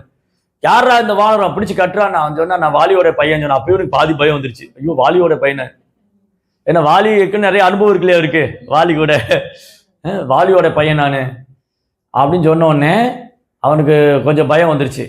அப்புறம் சொன்னா, அப்ப அங்கதான் சொல்றான், நீ வந்து மரியாதை செய்தி அனுப்பிச்சுடு, இல்லாட்டி நீ பாக்குறியா அப்படின்னு சொல்லிட்டு அந்த அரண்மனையில ஒரு பெரிய கோபுரம் இருக்கும், அதை ஒரே அடியில பீஸ் ஆக்கிடுவார். அந்த கோபுரத்தை பொடி ஆக்கிடுவார். உடனே இவனுக்கு பயம் வந்துடும் ராவணனுக்கு, இந்த சின்ன பையனுக்கு இவ்வளவு சக்தியான்னு சொல்லி ராட்சசர்களை போய் பிடிக்க சொல்றாரு. அவனை பிடிக்க சொன்னா ராட்சசர்கள் வந்து அவன் காலை பிடிச்சா நகர்த்தவே முடியாது அங்கதனை. கடைசி ராவணன் வந்து இழுத்து பார்ப்பான், அங்கதன் என்ன பண்ணுவான், தரையில ஒரு காலை ஊனி அவன் சொல்லுவான், ராவணன்ட்ட சவால் விடுவான், நீ என் கால் கட்டை விரலை அசைச்சு பாரு பார்க்கலான்னு, உனக்கு துணிச்சல் இருந்தா என் கால் கட்டை விரலை அசைச்சு பாரு. நீ ராவனால ஒரு விரலை அசைக்க முடியல அங்கதனுடைய காலில் இருந்து. அப்ப சொல்லுவான், நான் அங்கதான் சொல்றேன், நானே எப்படின்னா எவ்வளவு கோடிக்கணக்கான வானர்கள் இன்னும் இருக்கு பாத்துக்கோ அப்படின்னு சொல்லிட்டு அவனை எச்சரிக்கை கொடுத்துட்டு அங்கதான் அடுத்த ஜம்ப்ல ராமர் பக்கம் வந்துடுவார், இந்த பக்கம் வந்துடுவார். இதனால இந்த 3 வானரங்கள், அப்பதான் ராவணன் உட்காந்து யோசிக்கிறான், நான் என்னமோ ஏதோ வானரம்னு நினைச்சிட்டு இருந்தேன், சும்மா வாழை பிடிச்சி தூக்கி வீசிடலான்னு. இந்த வானரங்கள்லாம் வந்தால் வாழை பிடிச்சி தூக்கி வீசிடலாம் அப்படின்னு நினச்சிட்டு இருந்தேன். ஆனால் ஒரு வாழ்க்கையில் சந்திச்ச 3 வானரங்களும் பயங்கரமான வானரங்களாக இருக்குது. இப்போ என்ன பண்ணுறது? அவருக்கு ஒரே ராவனுக்கு இப்போ வந்து பெரிய குழப்பமாயிருச்சு. இப்போ என்ன சந்தேகம் வந்துச்சுன்னா, யுத்தம் நடந்தால் நான் ஜெயிப்பேனா ஜெயிக்க மாட்டேனா? இப்போ என் பக்கம் பலம் இல்லையே. ஏன்னா ஹனுமான் வந்து ஆயிரக்கணக்கான ராட்சசர்களை கொண்டு போயிட்டாரு. மந்திரிகள் அமைச்சர்கள்லாம் கொல்லப்பட்டாங்க ஹனுமாரால் இந்த யுத்தத்துக்கு முன்னாடியே. அப்போ ராவணன் என்ன பண்ணுவான், நேராக சுதலா கிரகத்துக்கு போவான். சுதலா கிரகத்தில் போய் பலி மகாராஜ் இருப்பார். சுதலா பிளானெட்டில் பலி மகாராஜ்கிட்ட போய் இந்த மாதிரி எனக்கு ஒரு உதவி செய்யணும் நீங்கள் அப்படின்னு சொல்கிறான். நான் இந்த மாதிரி ராமர் கூட யுத்தம் பண்ணணும், அதனால எனக்கு உதவி செய்யணும். அப்போ பலி மகாராஜ் சொல்கிறார், ஓ நீ ராமர் கூட யுத்தம் பண்ணணுமா அப்படின்னு சொல்லி வான்னு சொல்லி கூட்டிகிட்டு போகிறார். அவருடைய அந்த சுதலா கிரகத்தில் கூட்டிகிட்டு போய் ஒரு தங்க மலை மாதிரி இருக்குது, அந்த மலையை காமிக்கிறார். இது என்னன்னு தெரியுதா உனக்குன்னாரு. ராவணன் பார்த்ததுன்னா பெரிய மலை மாதிரி இருக்கான்னு. அது மலை இல்லை, நீ முந்தைய ஜென்மத்தில் வந்து இரண்யாக்ஷனாக இருந்த உன் காதில் போட்ட கமல் தான் கிடக்குது அப்படின்னாரு. இரண்யாக்ஷனுடைய காதில் இருந்த கமல் இருக்குல்ல, அந்த கமல் வந்து ஒரு மலை ரூபத்தில் இருக்கு. அதுவே மலை மாதிரி இருக்குன்னா அப்போ இரண்யாக்ஷன் எப்படி இருப்பான்னு பார்த்துக்கணும். இரண்யாசன் காதில் போட்டிருந்த கமலே மலை மாதிரி இருந்திருக்கு. இப்போ கூட லேட்டஸ்டாக மாதையில் பெரிய பெரிய கமல் போட்டுக்கிறாங்க இல்லையா? காதோட கமல் பெருசாக அப்படி தொங்கிட்டு இருக்கு. அது மாதிரி இரண்யாசனுடைய கமல் வந்து பெருசாக இருந்துச்சு. அது என்ன ஒரு மலை மாதிரி இருந்துச்சு. பலி மகாராஜ் சொல்லுவாரு, இது வேற யாரோட இது மலையெல்லாம் ஒன்றும் கிடையாது, இது பார்த்தா தங்க மலை மாதிரி இருக்குன்னு சொன்னான். இந்த தங்க மலை தான், நான் தங்க மலை இல்லாது உன்னுடைய கமல்னு சொன்னார். நீ முற்பிரிவில் இரண்யாக்ஷனா இருந்த பகவான் வராக அவதாரம் பண்ணி ஒண்ணுமல்ல ஓங்கி ஒரு அறை விட்டார் உனக்கு, அந்த அறையில விழுந்த கமல் தான் இதுன்னாரு. அந்த விட்ட அறையில விழுந்த கமல், முடிஞ்சா இதை நீ நகர்த்தி பாரு அப்படின்னு சொன்னார் ராவணன்ட்ட போய். ராவணன் முயற்சி பண்ண அந்த மலையை நகர்த்தவே முடியல. அப்போ பலி மகாராஜ் சொன்னாரு, உன்னுடைய கமலே உன்னால் நகர்த்த முடியலையே, உன்னை அரைஞ்சவர் வராகமூர்த்தி, அந்த வராகரும் ராமர் வேற வேற இல்லை, அவரோட போய் நீ சண்டை போட்டுக்கிறீன்னு. அதனால அது நடக்காத காரியம். நீ ராமர் கூட சண்டையெல்லாம் போட முடியாது, மரியாதையை சீதையை திரும்ப கொடுத்து சரணகதி பண்ணினார். இவனுக்கு தான் யார் உபதேசம் பண்ணாலும் பிடிக்காது. அவன் திரும்ப வந்துட்டான். சரி, பலி மகாராஜ் எந்த ஹெல்ப்பும் நடக்காது, பலி மகாராஜ் எந்த உதவியும் கிடைக்காதுன்னு திரும்ப வந்துட்டான். இந்த மாதிரி ராவனுடைய வாழ்க்கையில அவனுக்கு நிறைய பாடம், நிறைய பேர் அவனுக்கு வந்து பாடம் கொடுத்துருக்காங்க, சாபமும் கொடுத்துருக்காங்க. அப்போ முதல் சாபமே என்னன்னா, அவன் வந்து மனுஷங்களாவே நினைக்கல. அவன் வரம் வாங்கும்போது, பிரம்மாட்ட வரம் வாங்கும்போது மனுஷங்களை அற்ப உயிரினமா நினைச்சார். அதனாலதான் பகவான் மனித ரூபத்துல வந்தார். அப்புறம் ரகுவம்சத்துல வந்தாரு. அடுத்த கேள்வி இருக்கு இல்லையா? சரி, பகவான் மனித ரூபத்துல வந்தாரு, எந்த வம்சத்துல வேணாலும் பிராமண குலத்துல பிறந்திருக்கலாம், எந்த வம்சத்துல வேணாலும், ஏன் ரகுவம்சத்துல வந்தாரு? ரகுவம்சத்துல முன்ன வந்து அனாரண்யன் ஒரு ராஜா இருந்தார். அதாவது தசரதற்கு முன்னாடி எல்லாம் அவருடைய ஆன்செஸ்டர்ல வந்து ராமருடைய முன்னோர்களோடு அனாரண்யன். இந்த ராவணன் என்ன பண்ணான்னா, அவனுக்கு ரொம்ப கர்வம். பிரம்மாட்ட வரம் வாங்கிட்டு, அந்த முதல்ல ராவணன் என்ன பண்ணுவான், பிரம்மாட்ட வரம் வாங்கிட்டு, குபேரன் வந்து அவன் தம்பி தான். குபேரன் யாருன்னா, அந்த விஸ்ரவான் ஒரு முனிவர் இருப்பார். விஸ்ரவான் புலஸ்தியருடைய வம்சத்துல விஸ்ரவான் ஒரு முனிவர். அந்த விஸ்ரவானுக்கு வந்து 2 மனைவி. ஒரு மனைவி வந்து பிராமண குலத்தை சார்ந்தவங்க, முனிவருடைய பெண்ணு. இன்னொரு மனைவி வந்து இந்த கைகசின்னு சொல்லிட்டு ராட்சச குலத்தை சார்ந்தவர். இந்த கைகசியை கல்யாணம் பண்ணிக்குவார். விஸ்ரவானுக்கும் அந்த பிராமணிக்கும் பிறந்த குழந்தை தான் குபேரன். விஸ்ரவான் அந்த முனிவருக்கும் பிராமணருக்கும் அந்த பிராமண குலத்துல பிறந்த பொண்ணுக்கும் பிறந்த குழந்தை தான் குபேரன். இந்த விஸ்ரவானுக்கு இன்னொரு மனைவி இருக்கான்னு சொன்னா கைகசி. அந்த கைகசிக்கு பிறந்த குழந்தைங்க தான் இவங்க எல்லாம், ராவணன், விபீஷணன், கும்பகர்ணன், சூர்பனகா, கரண், தூஷன்லாம் இந்த ஃபேமிலி. அப்ப இந்த ராவணன் என்ன பண்ணுவான், ஒரு நாள் அப்படி ஆகாச மார்க்கமா போகும்போது குபேரனுடைய அந்த ஸ்வர்ண லங்கா வந்து குபேரனுடைய கோட்டை, அவனுடைய பேலஸ். இது லங்கா வந்து குபேரனோடது. இவன் என்ன பண்ணா, சரி போய் அவன் கூட சேர்ந்து இருக்கணும்ல, அவனை விரட்டி விட்டுட்டு, அவனை அடிச்சு துரத்தி விட்டுட்டு, அவன் புஷ்ப விமானத்தையும் பிடிச்சிக்கிட்டு அந்த லங்கையும் பிடிச்சிக்கலாம். லங்கையும் பிடிச்சிட்டு அங்க இருந்தான். அது போதா குறையா ராவணன்னு சொன்னாலே, நான் இன்னைக்கு சொன்ன எல்லாரையும் கதற வைக்கிறவன்னு சொன்னேன். ராவனுடைய வேலையை மற்றவங்களை கதற வைக்கிறது தான் வேலையே, அழ வைக்கிறது தான் வேலையே. குபேரனை துரத்தி விட்டு அவனை அழ வச்சானா, அங்கிருந்து அவன் என்ன பண்ணான், அந்த புஷ்ப விமானத்தை எடுத்துட்டு அப்படியே ஆகாசமா போனான். அப்பதான் இந்த அயோத்தியா சிட்டி பார்க்குறான். அப்போ இங்கே வந்து இந்த இவர் அனாரண்யன் உட்காந்துருக்காரு. அனாரண்யன் கூட சண்டைக்கு போனான். அனாரண்யன் கூட சண்டை போட்டு அவனை அடித்து அவனை கொன்று போடுற நிலைமைக்கு கொண்டு போயிட்டான். அப்போ அவன் உடலை விடும்போது சொன்னால், நீ ராட்சசன், நீ இவ்வளவு கொடூரமா நடந்துக்கிற, என் வம்சத்துல வரக்கூடியவன் தான், நீ அவங்க கையில தான் நீ அழிஞ்சு போவேன்னு சொன்னான். அவன் என் வம்சத்துலேருந்து ஒரு மன்னன் தான் வந்து உன்னை கொல்லுவான் அப்படின்னு சொன்னா. அதான் ராமர் ரகுவம்சத்துல வந்தார். ஆமா, அதான் ராமர் வந்து ரகுவம்சத்துல வந்து அவனை ராவணனை கொன்னது. அப்புறம் இந்த ராவணன் என்ன பண்ணா, இவனுக்கு வந்து என்னன்னா, யாராவது பொண்ணு அழகா இருந்தால் தூக்கின்னு போயிடுவான். அவனோட அரண்மனையில் பூரா அழகழகான பொண்ணுகளாக பிடிச்சி வச்சுட்டு இருப்பான். கந்தர்வ, கிண்ணற, கிம்புருஷ, அப்புறம் அப்சரா எல்லா பொண்ணுகளையும் கடத்தின்னு போயிடுவான். அப்போ ஒரு நாள் என்ன பண்ணா, இப்படி ஆகாச மார்க்கம் போகும்போது ஒரு பொண்ணு தவம் பண்ணிட்டு இருக்கா, முனிவருடைய பொண்ணு. அவ என்ன தவம் பண்றா, எனக்கு வந்து விஷ்ணுவே கணவரா வரணும், விஷ்ணுவே எனக்கு கணவரா வரணும், வேதவதின்னு ஒரு பொண்ணு அவ தவம் பண்ணிட்டு இருக்கா. இந்த ராவணன் அவளை பார்த்த உடனே அந்த புஷ்ப விமானத்தில் இறங்கி அவள் தவம் பண்ணும்போது முடியை பிடிச்சி இழுத்து, அவளுக்கு கோவம் வந்து, நான் வந்து இந்த உடம்பு பகவானுக்கு அர்ப்பணிக்கணும்னு இருந்தேன், இந்த சரீரம் வந்து பகவானுடைய சேவைக்காக நான் அர்ப்பணிக்கணும்னு இருந்தேன், அவர் கணவரா வரணும்னு நீ இதை கலங்கப்படுத்திட்ட, அதனால இந்த உடம்பு நீ வேண்டான்னு சொல்லி அவள் தபத்தினால அந்த கை இருக்கு இல்லையா, அந்த கை வந்து ஒரு வால் மாதிரி, ஒரு ஸ்வாடு வால் மாதிரி மாறி அந்த கூந்தில் பிடிச்சிட்டு இருப்பான். அந்த முடியை வெட்டிடுவாவோ, அந்த முடியை வெட்டிட்டு அது அங்கே யாகம் நெருப்பு பண்ணி அதில் உள்ளே போயிடுவா. அந்த யஜ்ஞம் அக்னிக்குள்ளே போயிட்டு அவள் சொல்லுவா, அக்னிக்குள்ளே போயிட்டு அவள் வந்து சொல்லுவா, நான் தான் உனக்கு வந்து மரணத்துக்கு நான் தான் காரணமாக வருவேன், நான் திரும்ப வருவேன்னு சொல்லிட்டு அந்த அக்னிக்குள்ளே போவா. இப்போ அவள் அக்னிக்குள்ளே போனாலா, இப்போ ராமர் வந்து வனவாசம் வந்தபோது சீதை அக்னிக்குள்ளே போக சொல்றாரு. ஏன்னா ஒரிஜினல் சீதாவை யாரும் தொட முடியாது, பகவானை தவிர யாரும் ஒரிஜினல் சீதாவை டச்சே பண்ண முடியாது, நெருங்கவே முடியாது கிட்ட. அக்னி தேவன் கூட நெருங்க முடியாது. அப்போ அக்னியில் இறங்கும் போது அந்த ஒரிஜினல் சீத்தையை வந்து ஸ்வாகா இருக்காள், அக்னியோடைய மனைவி தான் வச்சுன்றா, கூட்டின்றா, தன்னோட வச்சுன்றா. அப்போ அங்கே யார் வரா, மாயா சீதா வரா. அந்த மாயா சீத்தை தான் ராவணன் தூக்கின்னு போனான்னு சொல்றாரு புராணங்கள்ல. மகாபுரா தான் சொன்னார். இன்னைக்கு தென்னிந்திய யாத்திரை பார்த்தோம் இல்லையா, அந்த பிராமணர்கிட்ட சொன்னார் ராமதாஸ்ட. இந்த மாதிரி இன்னொரு தடவை அப்படியே போயிட்டு இருக்கும்போது புஞ்சகஸ்தலா ஒரு அப்சர் இருந்தா, புஞ்சகஸ்தலா. அவளை பிடிச்சி வலுக்காட்டாம அவளை வந்து கஷ்டப்படுத்தி அவள் சாபம் விடுவா.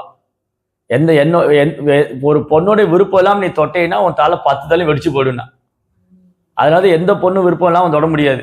இதுல வந்து எங்க ஊர்ல தமிழ்நாட்டுல சில முட்டாள்கள்லாம் இருக்காங்க. ராவணன் வந்து ரொம்ப நேர்மையானவன், அவன் சீதையை தொடவே இல்லை. அவன் ஏன் தொடவில்லை, தொட்டால் மண்டை வெடித்திருக்கும், அதனால் தொடவில்லை. அது தெரியாது. ஆமா, நிறைய எங்க ஊர்ல இருக்காங்க, ராவணனை கடவுளா வழிபடுறவங்களா இருக்காங்க. ராவணன் தான் கடவுள், ராமர் வந்து ஏமாத்திட்டாரு, ராவணன் வந்து கொன்னுட்டாரு. ராவணன் என்ன பண்ணான், அவன் தொற்றுக்கணுமே சீதையை, அவன் 10 தலையும் வெடிச்சிருக்கும் இல்லையா, அந்த மாதிரி சாபம் இருக்கு அவனுக்கு.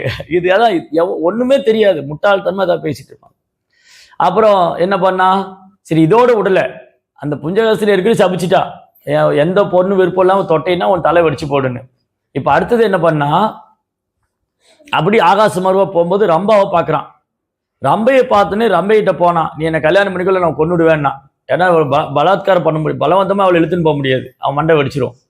அப்போ ரம்பா சொன்னா, நீ எனக்கு சித்தப்பா மாதிரினா. இல்லை அப்பாவோட ஸ்தானம். ஆமாம், ஏன்னா குபேரனுடைய பொண்ணு, குபேரனுடைய பையன் வந்து நலகுபேரன், குபேரனுடைய பையன் நலகுபேரன், நலகுபேரனுடைய மனைவி தான் ரம்பா. அப்போ என்ன ஆகுது, இவருக்கு சித்தப்பா முறையாகிறார் இல்லையா, அப்பா இல்லை மாமனார், சின்ன மாமனார் இல்லையா. அப்போ என்ன ஆகுது, நீ அப்பா ஸ்தானம், ராவணனை பார்த்து சொன்னா நீ எனக்கு அப்பா ஸ்தானம் அவரை, இந்த மாதிரி நான் உன் பையன், எப்படி குபேரனுக்கு நலகுபேரன் பையன், அப்போ உனக்கு அவன் பையன் தானே. அப்படி பார்த்தா அவன் பையனுடைய மனைவி நான், மருமக மாதிரி நான், என்கிட்ட இப்படி நடந்துக்காதுன்னு சொன்னா அவன் கேட்கவே இல்லை. அவளை கையை பிடிச்சி இழுக்க, அப்புறம் அவளும் ஜபிச்சா, நீ வந்து யார் இஷ்டம் இல்லாம அந்த பொண்ணை தொட்டினா அவன் தலை வெடிச்சு போயிடுனா. சரி இதோட விட்டானா, இது இல்லாம ஒரு நாள் கைலாசத்துக்கு வருவான். அங்க நந்தி உட்கார்ந்துட்டு இருப்பார். நந்தியை பார்த்துனே அப்படியே விழுந்து விழுந்து சிரிப்பான். நந்தி பார்க்குறாரு, என்ன ஏன் பார்த்து சிரிச்சேன்னா, உன்னை பார்த்தா குரங்கு மாதிரி இருக்குன்னா. அவர் சொன்னார், குரங்கு வம்சம் வந்தால் உன்னை அழிச்சு உன் வம்சமே அழிச்சு போகுன்னு. என்னை பார்த்தா உனக்கு குரங்கு மாதிரி இருக்கா, குரங்கு வம்சம் வந்து ஒரு நாள் லங்கைக்கு வரும், லங்கையே அழிஞ்சு போகுன்னு. இந்த மாதிரி எக்கச்சக்க சாபத்துக்கு ஆளான ராவணன். ஒரு பக்கம் சாபமாக வாங்கி சேர்த்துக்கிட்டான். அவன் அம்மா அழுதா, என்னடா ராவணா இப்படி பண்றியடான்னு. இல்லையா, பையன் தப்பு மேலே தப்புன்னா அம்மாவுக்கு எவ்வளோ கவலையா இருக்கும். அப்போ அம்மா ஏதாவது சொல்லுவா, இந்த கோயிலுக்கு போடா, சாமி கும்பு ஏதாவது சொல்லுவா. அப்படிதான் கைகேசி சொன்னா ஒரு நாள். கைகேசி என்ன சொன்னா, டே ராவணா, நீ நிறைய சாபம் வாங்கியிருக்க, நிறைய பாவம் பண்ணியிருக்க, பிராய்ச்சித்து என்னன்னு நீங்க ஆத்மலிங்கத்தை வழிபடணும். ஆத்மலிங்கம் வந்து கைலாசத்தில் இருக்கு, நீ போய் மகாதேவரை சந்தோஷப்படுத்தி ஆத்மலிங்கம் வாங்கிட்டு வாங்க. அமிச்சது எதுக்கு அமிச்சாங்க, ஆத்மலிங்கம். இவன் என்ன பண்ணணும், கைலாசத்துக்கு வந்தான், தவமும் பண்ணான். சிவபெருமான் வந்து அவரு பகவான் நினைச்சு உட்கார்ந்துட்டு இருக்காரு, அவரு பகவான் ஸ்மரணம் பண்ணிட்டு இருக்காரு. இவன் தவம் பண்ணவன் கைலாசி தூக்கிட்டான். ஆத்மலிங்கம் எடுத்துட்டு கைலாசி தூக்குனா சிவபெருமான் என்ன பண்ணாரு, அப்படியே ஒரு அமுத்திடுவாரு, காலை வச்சு அவன் கையை ஒரு அமுத்திடுவாரு. 20 கையும் உள்ள மாட்டிக்கும் மலைக்கு நடியில் அடுவுல. அப்புறம் என்ன பண்ணா, 2 கை எடுத்து அப்படியே அந்த குடல்லாம் உருவி சங்கராபரணம் பாடுனான். குடல்லாம் உருவி அந்த யாழ்னு ஒரு இன்ஸ்ட்ருமெண்ட் இருக்கும், அது அவன் தான் பண்ணது. பாடினோடனே சிவபெருமானுக்கு ரொம்ப சந்தோஷமாயிடுச்சு. சரி என்ன வேணும்னு கேட்டாரு. என்ன கேட்கணும், ஆத்மலிங்கம் தானே வேணும் கேட்கணும். பார்வதியை பார்த்தோன்னே பார்வதி என் கூட அனுப்புனான். பார்வதியை பார்த்தோடனே அவளை என் கூட அனுப்புனான். அப்போ சிவபெருமான் என்ன பண்ணிட்டாரு, அவர் ஒன்றும் பண்ண முடியாது, வரம் கொடுத்துட்டாரு. இதுதான் அவருடைய ப்ராப்ளம்.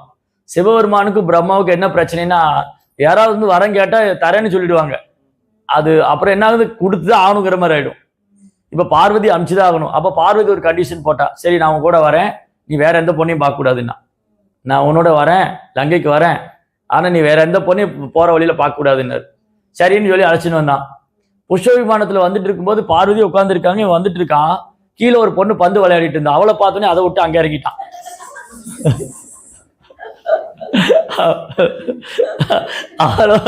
அவ்வளவுதான். பார்வதி சிவபெருமான் திரும்ப வந்துட்டாங்க. எனக்கு தெரியும் இந்த அயோக்கியம் வந்து எப்படியே திருந்த மாட்டான்னு. அப்புறம் அவன் வந்து அங்க போனான். அவன் பார்த்தா மண்டோதரி பந்து விளையாடிட்டு இருந்தா.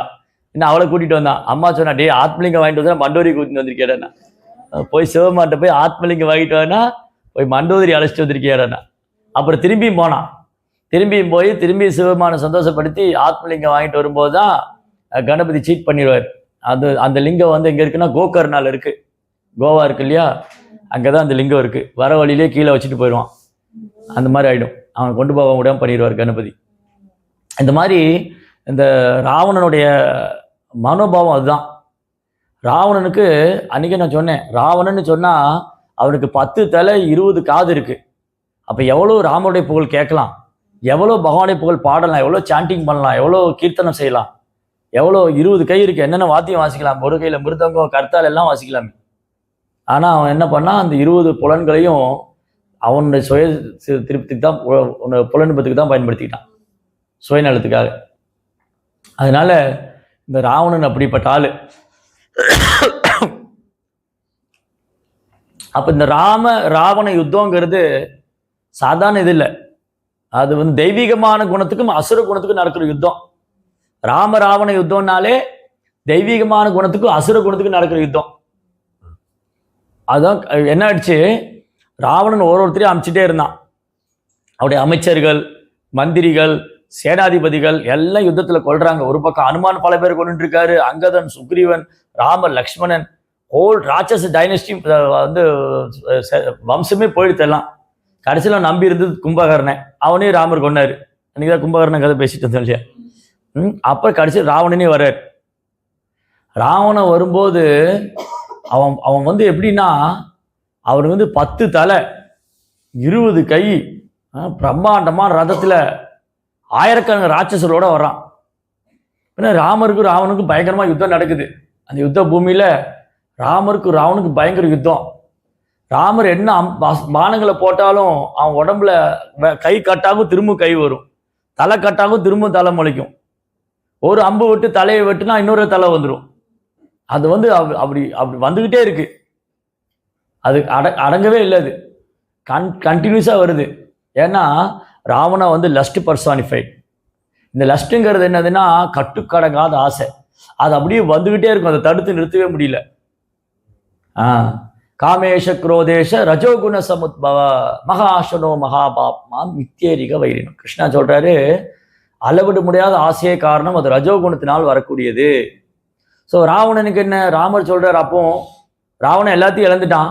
அப்ப கம்பராமாயணத்துல கம்பர் எழுதுறாரு, சரி ஒரு நைட்டு யோசிக்க விட்டா ராவணன் திருந்திர மாட்டானா, இன்று போய் நாளை வான்னு சொன்னாரான். ஏன் இன்று போய் நாளை வான்னு சொன்னாரு? இன்னைக்கு ராத்திரி போய் ஒருவேளை ராவணன் யோசிச்சு, சரி வேண்டாம் நம்ம ஏன் உயிரை விடணும், பேசாம ராமர்கிட்ட சரணாகதி பண்ணிடலாம், சீதையை திரும்ப கொடுத்தா, அப்பவும் ராமர் ஏத்துக்க தயாரா இருக்கு.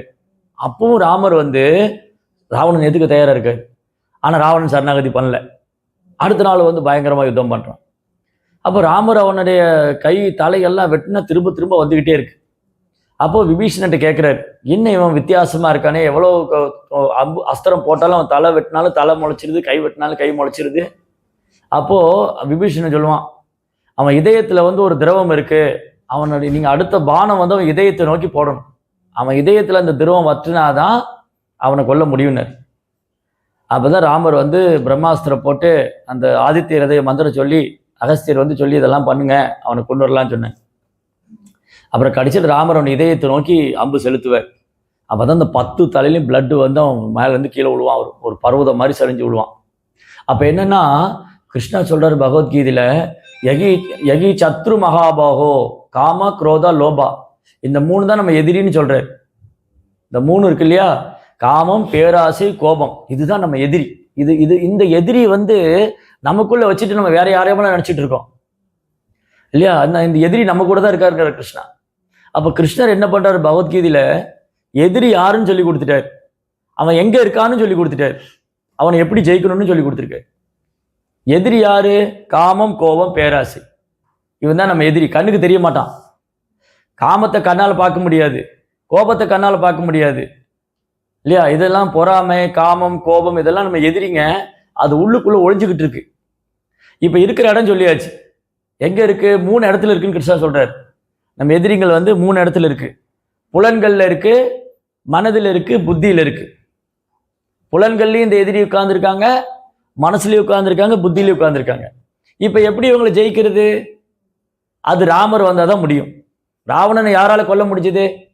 நீங்க ராவணனை யாரால கொல்ல முடிஞ்சது? ராமர். கும்பகர்ணன் யாரால கொல்ல முடிஞ்சது? ராமர். இரண்யகசிபு யாரால கொல்ல முடிஞ்சது? நரசிம்மர். இரண்யாக்ஷன் யார் கொன்னாங்க? வராகதேவ். சிசுபாலனை யார் கொன்னாரு? கிருஷ்ணா. தண்டவக்கரன் யார் கொன்னாரு? அப்ப இந்த எதிரிகள் இருக்கு, அந்த 6 எதிரி, காமம் கோபம் பேராசை பொறாமை பொய் அகங்காரம் அறியாமை, இந்த எதிரிகளை வந்து பகவான் தான் கொல்லணும்.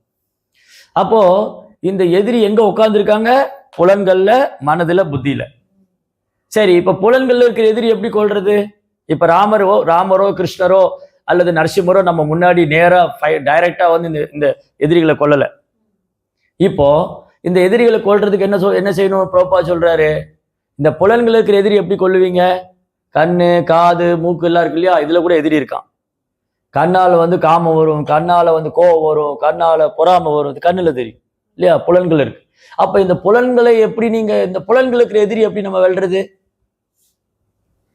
ரிஷிகேஷ சேவனம் பக்தி ருச்சதே, புலன்களை கிருஷ்ணனுடைய சேவையில் ஈடுபடுத்தணும். புலன்களை வந்து கிருஷ்ணனுடைய சேவையில எங்கேஜ் பண்ணிக்கிட்டே இருக்கணும். கண்ணு காது மூக்கு எல்லாம் கிருஷ்ணருக்கு சேவை பண்ணிக்கிட்டே இருக்கணும். கொஞ்சம் டைம் விட்டோம்னா அது வேற பக்கம் போயிடும், இமீடியட்டா. கொஞ்சம் விட்டுட்டோம் அது நம்மளை இழுத்துன்னு போயிடும். அதனால புலன்களை கிருஷ்ணனுடைய சேவையில் ஈடுபடுத்திட்டே இருக்கு. நல்ல டெம்பிள் கிளீன் பண்ணணும், வீடு கிளீன் பண்ணணும், புலன்களுக்கு வேலை கொடுத்துக்கிட்டே இருக்கணும். படுத்தா தூங்கிடணும், அந்த மாதிரி வேலை கொடுக்கணும். இப்போ நீங்க என்னைக்கு விட்டா நான் படுத்தா தூங்கிடுவேன். ஆமா, சீரியஸா தான் சொல்றேன். அப்போ புலன்களுக்கு வேலை கொடுத்துட்டே இருக்கணும். கண்ணு வந்து என்ன பண்ணணும்? ஏதாவது படிச்சுட்டே இருக்கணும், இல்லை ஏதாவது கிருஷ்ணருடைய சம்பந்தமான ஏதாவது விஷயங்களை அதுக்கு என்கேஜ் பண்ணிக்கிட்டே இருக்கணும். காதும் கிருஷ்ணரை பத்தி கேட்டுட்டே இருக்கணும், வாயு கிருஷ்ணரை பத்தி பேசிட்டே இருக்கணும், கை வந்து கோயிலை சுத்தப்படுத்தணும், வீடை சுத்தப்படுத்தணும், ஆல்டர் கிளீன் பண்ணணும், வேலை செஞ்சு புலன்களுக்கு வேலை கொடுத்துக்கிட்டே இருக்கணும். இல்லாட்டி என்ன ஆகும்? புலன்கள் புலன்பத்தை நோக்கி ஓடும். இது நேச்சர். எய் சம்பர்ஷஜா போகா. சம்பர்ஷா மீன் அந்த இது ஸ்பர்ஷம், ஈர்ப்பு. அதான் கிருஷ்ணா சொன்னாரு. கிருஷ்ணா என்ன சொன்னாரு? எய் சம்பர்ஷஜா போகா, அதுக்கு அது இல்லை. கிருஷ்ணர் ரொம்ப அழகா சொல்லியிருக்காரு. குரோதானா இல்லை டக்கு ஞாபகம் இல்லையே. கிருஷ்ணன் என்ன சொல்றாரு? குரோதாத் பவதி சம்மோகா, அந்த ஸ்லோகத்தோட ஸ்டார்டிங் என்னது? குரோதாத் பவதி சம்மோகா, சம்மோகா ஸ்மிருதி விப்ளமா, ஸ்மிருதி புத்திநாசோ, புத்திநாசோ விநசதி. குரோதாத் பவதி சம்மோகா தியாயதோ விஷயான் பும்சக, தியாயதோ விஷயான் பும்சக சங்கஸ்தேசு பஜாயதே. அதாவது இது 2 ஸ்லோகம். ஆக்சுவலி 2 ஸ்லோகம். இந்த ஸ்லோகத்தை நீங்க 2ஆ டிவைட் பண்ணிக்கணும். 2 ஸ்லோகம். தியாயதோ விஷயான் பும்சக சங்கஸ்தேசு பஜாயதே, சங்கா சஞ்சாயதே காமா, காம குரோதோ பிஜாயதே. குரோதாத்மவதி சம்மோகா சம்மோகா ஸ்மிருதி விப்ளமா ஸ்மிருதிலுப்ப புத்திநாசோ புத்திநாசோ வினசதி. ஃபர்ஸ்ட் என்ன பண்ணுமா, புலன்கள் வந்து புலன்பத்துக்கு பின்னாடி ஓடும். புலன்களுடைய நேச்சர் இயற்கை என்னன்னா புலன்பத்துக்கு பின்னாடி ஓடும். இப்போ இதை கண்ட்ரோல் பண்ண முடியுமா முடியாதா? புலன்கள் வந்து புலன்பத்து பின்னாடி ஓடும்போது கட்டுப்படுத்த முடியுமா முடியாதா? முடியும். கண்ணை நீ பார்க்காதன்னு சொன்னா பார்க்கும். அப்ப கண்ணுக்கு வேற வேலை கொடுக்கணும். நீ கண்ணு அந்த ரோட்ல போற பொண்ணு பார்க்காதுன்னு சொன்னா அந்த கண்ணை வந்து பிரபுபாரை பார்க்க வைக்கணும், இல்ல கிருஷ்ணரை பார்க்க வைக்கணும். அந்த பையனை பார்க்காதுன்னா இதை பார்க்க வைக்கணும். நீ பார்க்காதுன்னு சொன்னா அது பார்க்கும், அதுக்கு வேற வேலை கொடுக்கணும். பரம் திருஷ்டுவா நிவர்த்ததேன்னு சொல்றாரு கிருஷ்ணா. விஷயாவி நிவர்த்தந்தே நிராகார தேகினா ரசோவஜம் ரசோபியஸ்ய பரம் திருஷ்டுவா நிவர்த்ததே. நம்ம புலன்கள் வந்து சின்ன சின்ன அல்பத்தனமான விஷயங்களுக்கு போகும், அதை வந்து உயர்ந்த சேவையில் ஈடுபடுத்தணும். அதுதான் பிரபுபா சொல்லி கொடுத்துருக்காரு. அப்ப கிருஷ்ணருடைய சேவையில் ஈடுபடுத்தணும். கண்ணே நீ பார்க்காத, அப்பதான் பார்க்கும். மனமே நீ நினைக்காத, அப்பதான் நினைக்கும். நீ எதை பண்ணாதீங்களோ அதை பண்ணும், எப்பவுமே ஆப்போசிட்டா பண்ணும். அப்ப என்ன பண்ணணும், அதை என்கேஜ் பண்ணணும். அப்படின்னா பிரபுபா வந்து கிருஷ்ணருடைய சேவையில் ஈடுபட சொல்றாரு. அப்ப தியாயதோ விஷயான் பும்சக, புலன்கள் புலன்பத்தை நோக்கி போகும், பிடிச்சு இழுத்துட்டு வரணும். அப்ப நம்ம விட்டுட்டோம்னு வச்சுக்கோங்க, தியாயதோ விஷயான் பும்சக சங்கஸ்தேசு பஜாயதே. புலன்கள் வந்து ஒரு விஷயத்து மேல பற்றுதல் டெவலப் பண்ணும். புலனுடைய நேச்சர் என்னன்னா, புலன்களுடைய வேலை என்னன்னா, முதல்ல ஏதாவது ஒரு விஷயத்து மேல பற்றுதல் வைக்கும். சங்கா சஞ்சாயதே காமா, அது அடைந்தே ஆக வேண்டும். முதல்ல பற்றுதல், ஒரு விருப்பம் வளர்ந்துரும். ஒரு பொருள் மேல இல்ல ஒரு விஷயத்து மேல அது அடைந்தே ஆக வேண்டும்ங்கிற அந்த தீராத ஆசை இருக்கும். இப்ப இது வரைக்கும் கட்டுப்படுத்திடலாம். ஒருத்தர் நினைச்சாங்கன்னா புலன்களை கட்டுப்படுத்த முடியும், மனசை கட்டுப்படுத்திடலாம், பௌதிக ஆசையில கட்டுப்படுத்திடலாம், இதெல்லாம் பண்ணிடலாம். இதை பண்ணாம விட்டுட்டோம்னு சொன்னா, ஹரே கிருஷ்ணா, இதை பண்ணாம விட்டுட்டோம்னா புலன்கள் புலன்ப விஷயத்து மேல ரொம்ப தீவிரமா போய் அதுல ஒரு டிசைர் டெவலப் பண்ணி அது காமமா மாறிடுச்சுன்னா அது எனக்கு கிடைக்காத போது அது கோபமாக மாறும். இப்ப இந்த கோபம் வரைக்கும் கூட கண்ட்ரோல் பண்ணலாம். ஆனா கோபத்தை கட்டுப்படுத்தலைன்னா என்ன சொல்றாரு கிருஷ்ணா, குரோதாத் பவதி சம்மோகா. கோபம் வந்துருச்சு, நிதானம் போயிடும். சுத்தி யார் இருக்காங்க, என்ன பேசுறோம், யார்கிட்ட என்ன பேசுறோம், எல்லாம் மறந்துடும். படிச்சதெல்லாம் மறந்து போயிடும். அவர் வைஷ்ணவரா, கோயில் இருக்கிறோமா, எந்த சூழ்நிலையில் இருக்கோம், எந்த சபையில் இருக்கோம், கோபம் வந்துச்சு, சுத்தி யாரு என்னன்னு பார்க்க மாட்டோம். குரோதாத் பவதி சம்மோகா சம்மோகா ஸ்மிருதி விப்ரமா. படிச்சதெல்லாம் மறந்து போயிடும். நான் இந்த உடலல்ல ஆத்மா, நான் நித்தியமானவன், நான் கிருஷ்ணனுடைய சேவகன், வைஷ்ணவருக்கு அபராதம் பண்ணக்கூடாது, இதெல்லாம் மறந்து போயிடும். எப்போ கோபத்துக்கு இடம் கொடுத்துட்டா. அப்போ கோபம் வரைக்கும் கட்டுப்படுத்திடலாம். இப்போ கூட ஒரு வேளை நம்ம கோபம் வருதுன்னு வச்சுக்கோங்களேன், அப்போ என்ன பண்ணிடணும், அப்படியே தனியாக அந்த கூட்டத்திலேருந்து விலகிடணும். இப்போ நான் இங்கே இருக்கேன், இப்போ எனக்கு தீனா மேலே கோபம் வரப்போகுது. அப்போ என்ன பண்ணுவோம், இன்னைக்கு கொஞ்ச நேரம் இருந்தால் தீனாவை திட்டி போடுவேன்.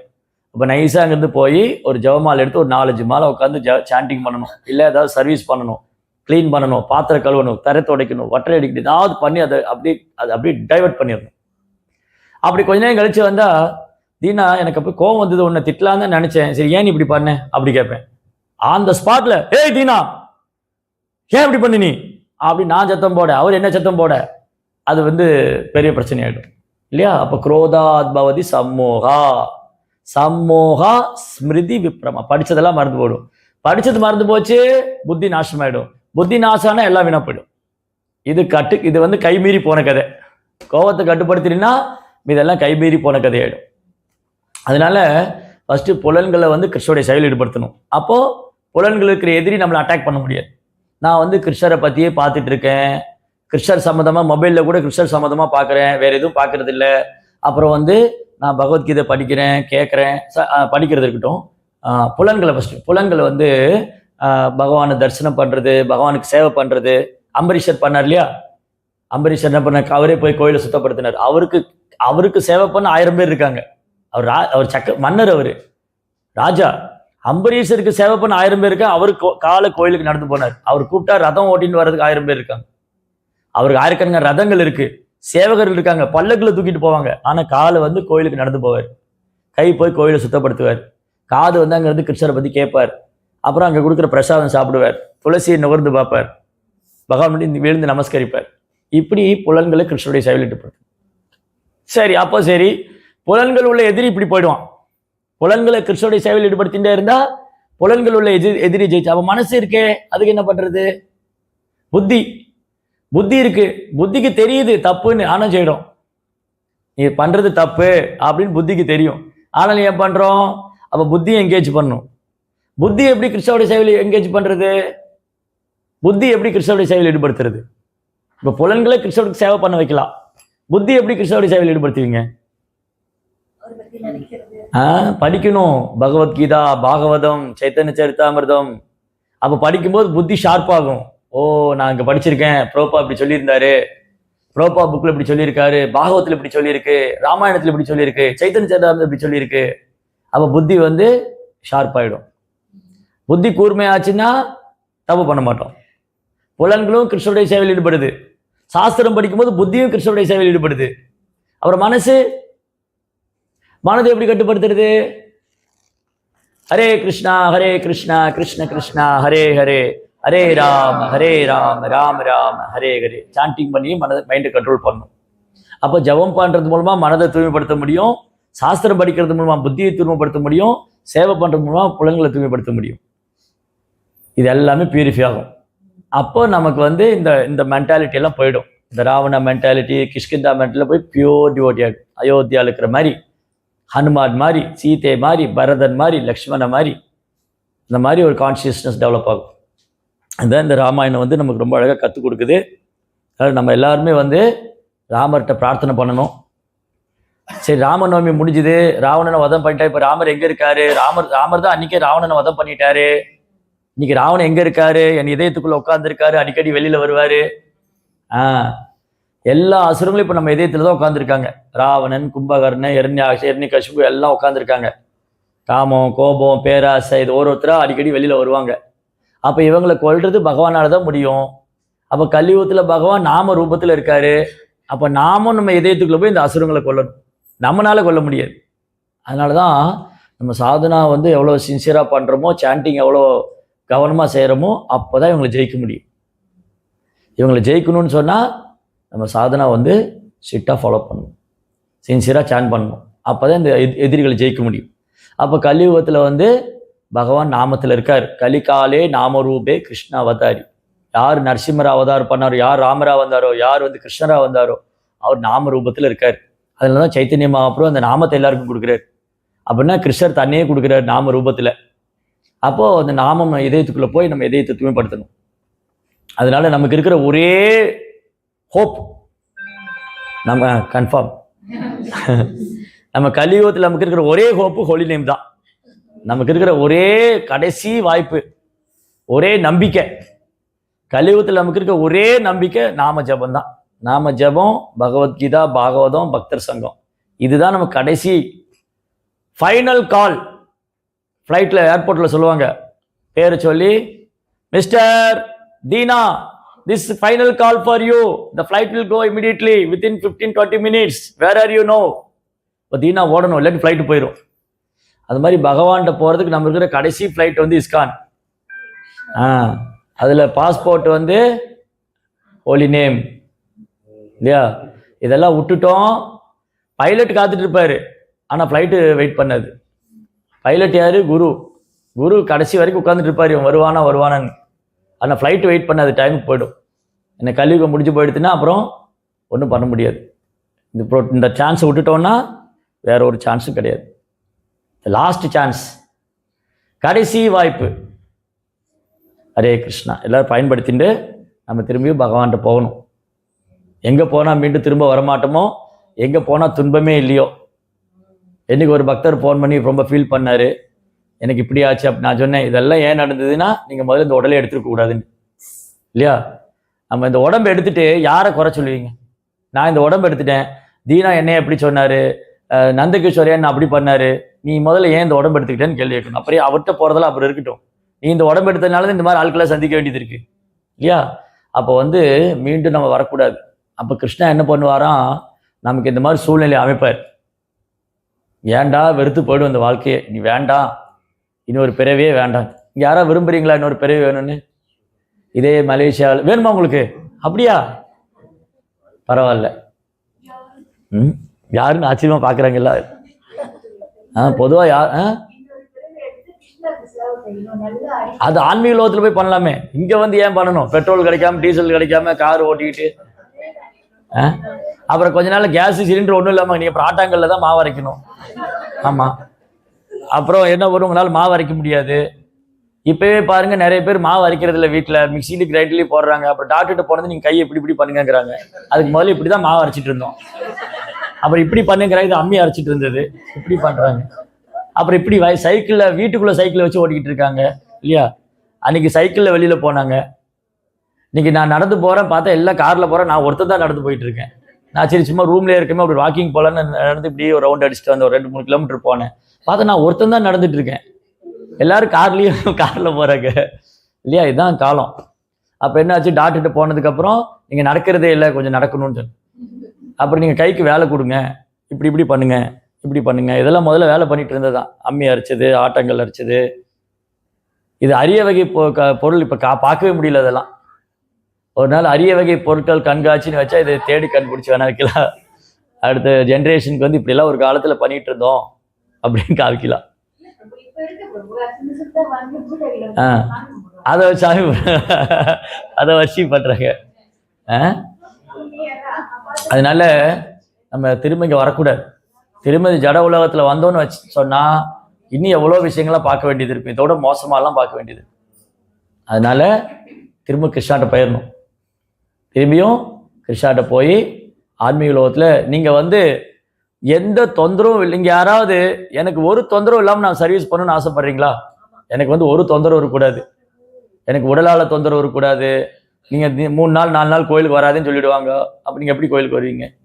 அப்போ உடலால் எனக்கு தொந்தரவு இருக்கக்கூடாது, மனதால் தொந்தரவு இருக்கக்கூடாது, மற்ற ஜீவராசினால தொந்தரவு இருக்கக்கூடாது, மற்ற பக்தரால் தொந்தரவு இருக்கக்கூடாது, இயற்கையினால தொந்தரவு இருக்கக்கூடாது, எனக்கு எந்த தடையும் இருக்கக்கூடாது. அப்படின்னா நீங்கள் ஆன்மீக லோகத்துக்கு தான் போகணும் இல்லையா? எனக்கு தொந்தரவு இருக்கக்கூடாதுன்னா நான் ஆன்மீக லோகத்தில் போய் தான் சேவை பண்ணணும். அங்கே ஒரு தொந்தரவும் கிடையாது, அங்கே எல்லாம் ஆன்மீகமானது. அங்கே உடலாலையும் தொந்தரவு இல்லை. இது ஆண் உடல், பெண் உடல், நீங்கள் ஒரு வாரம் கோயிலுக்கு வரக்கூடாது அப்படிலாம் கிடையாது.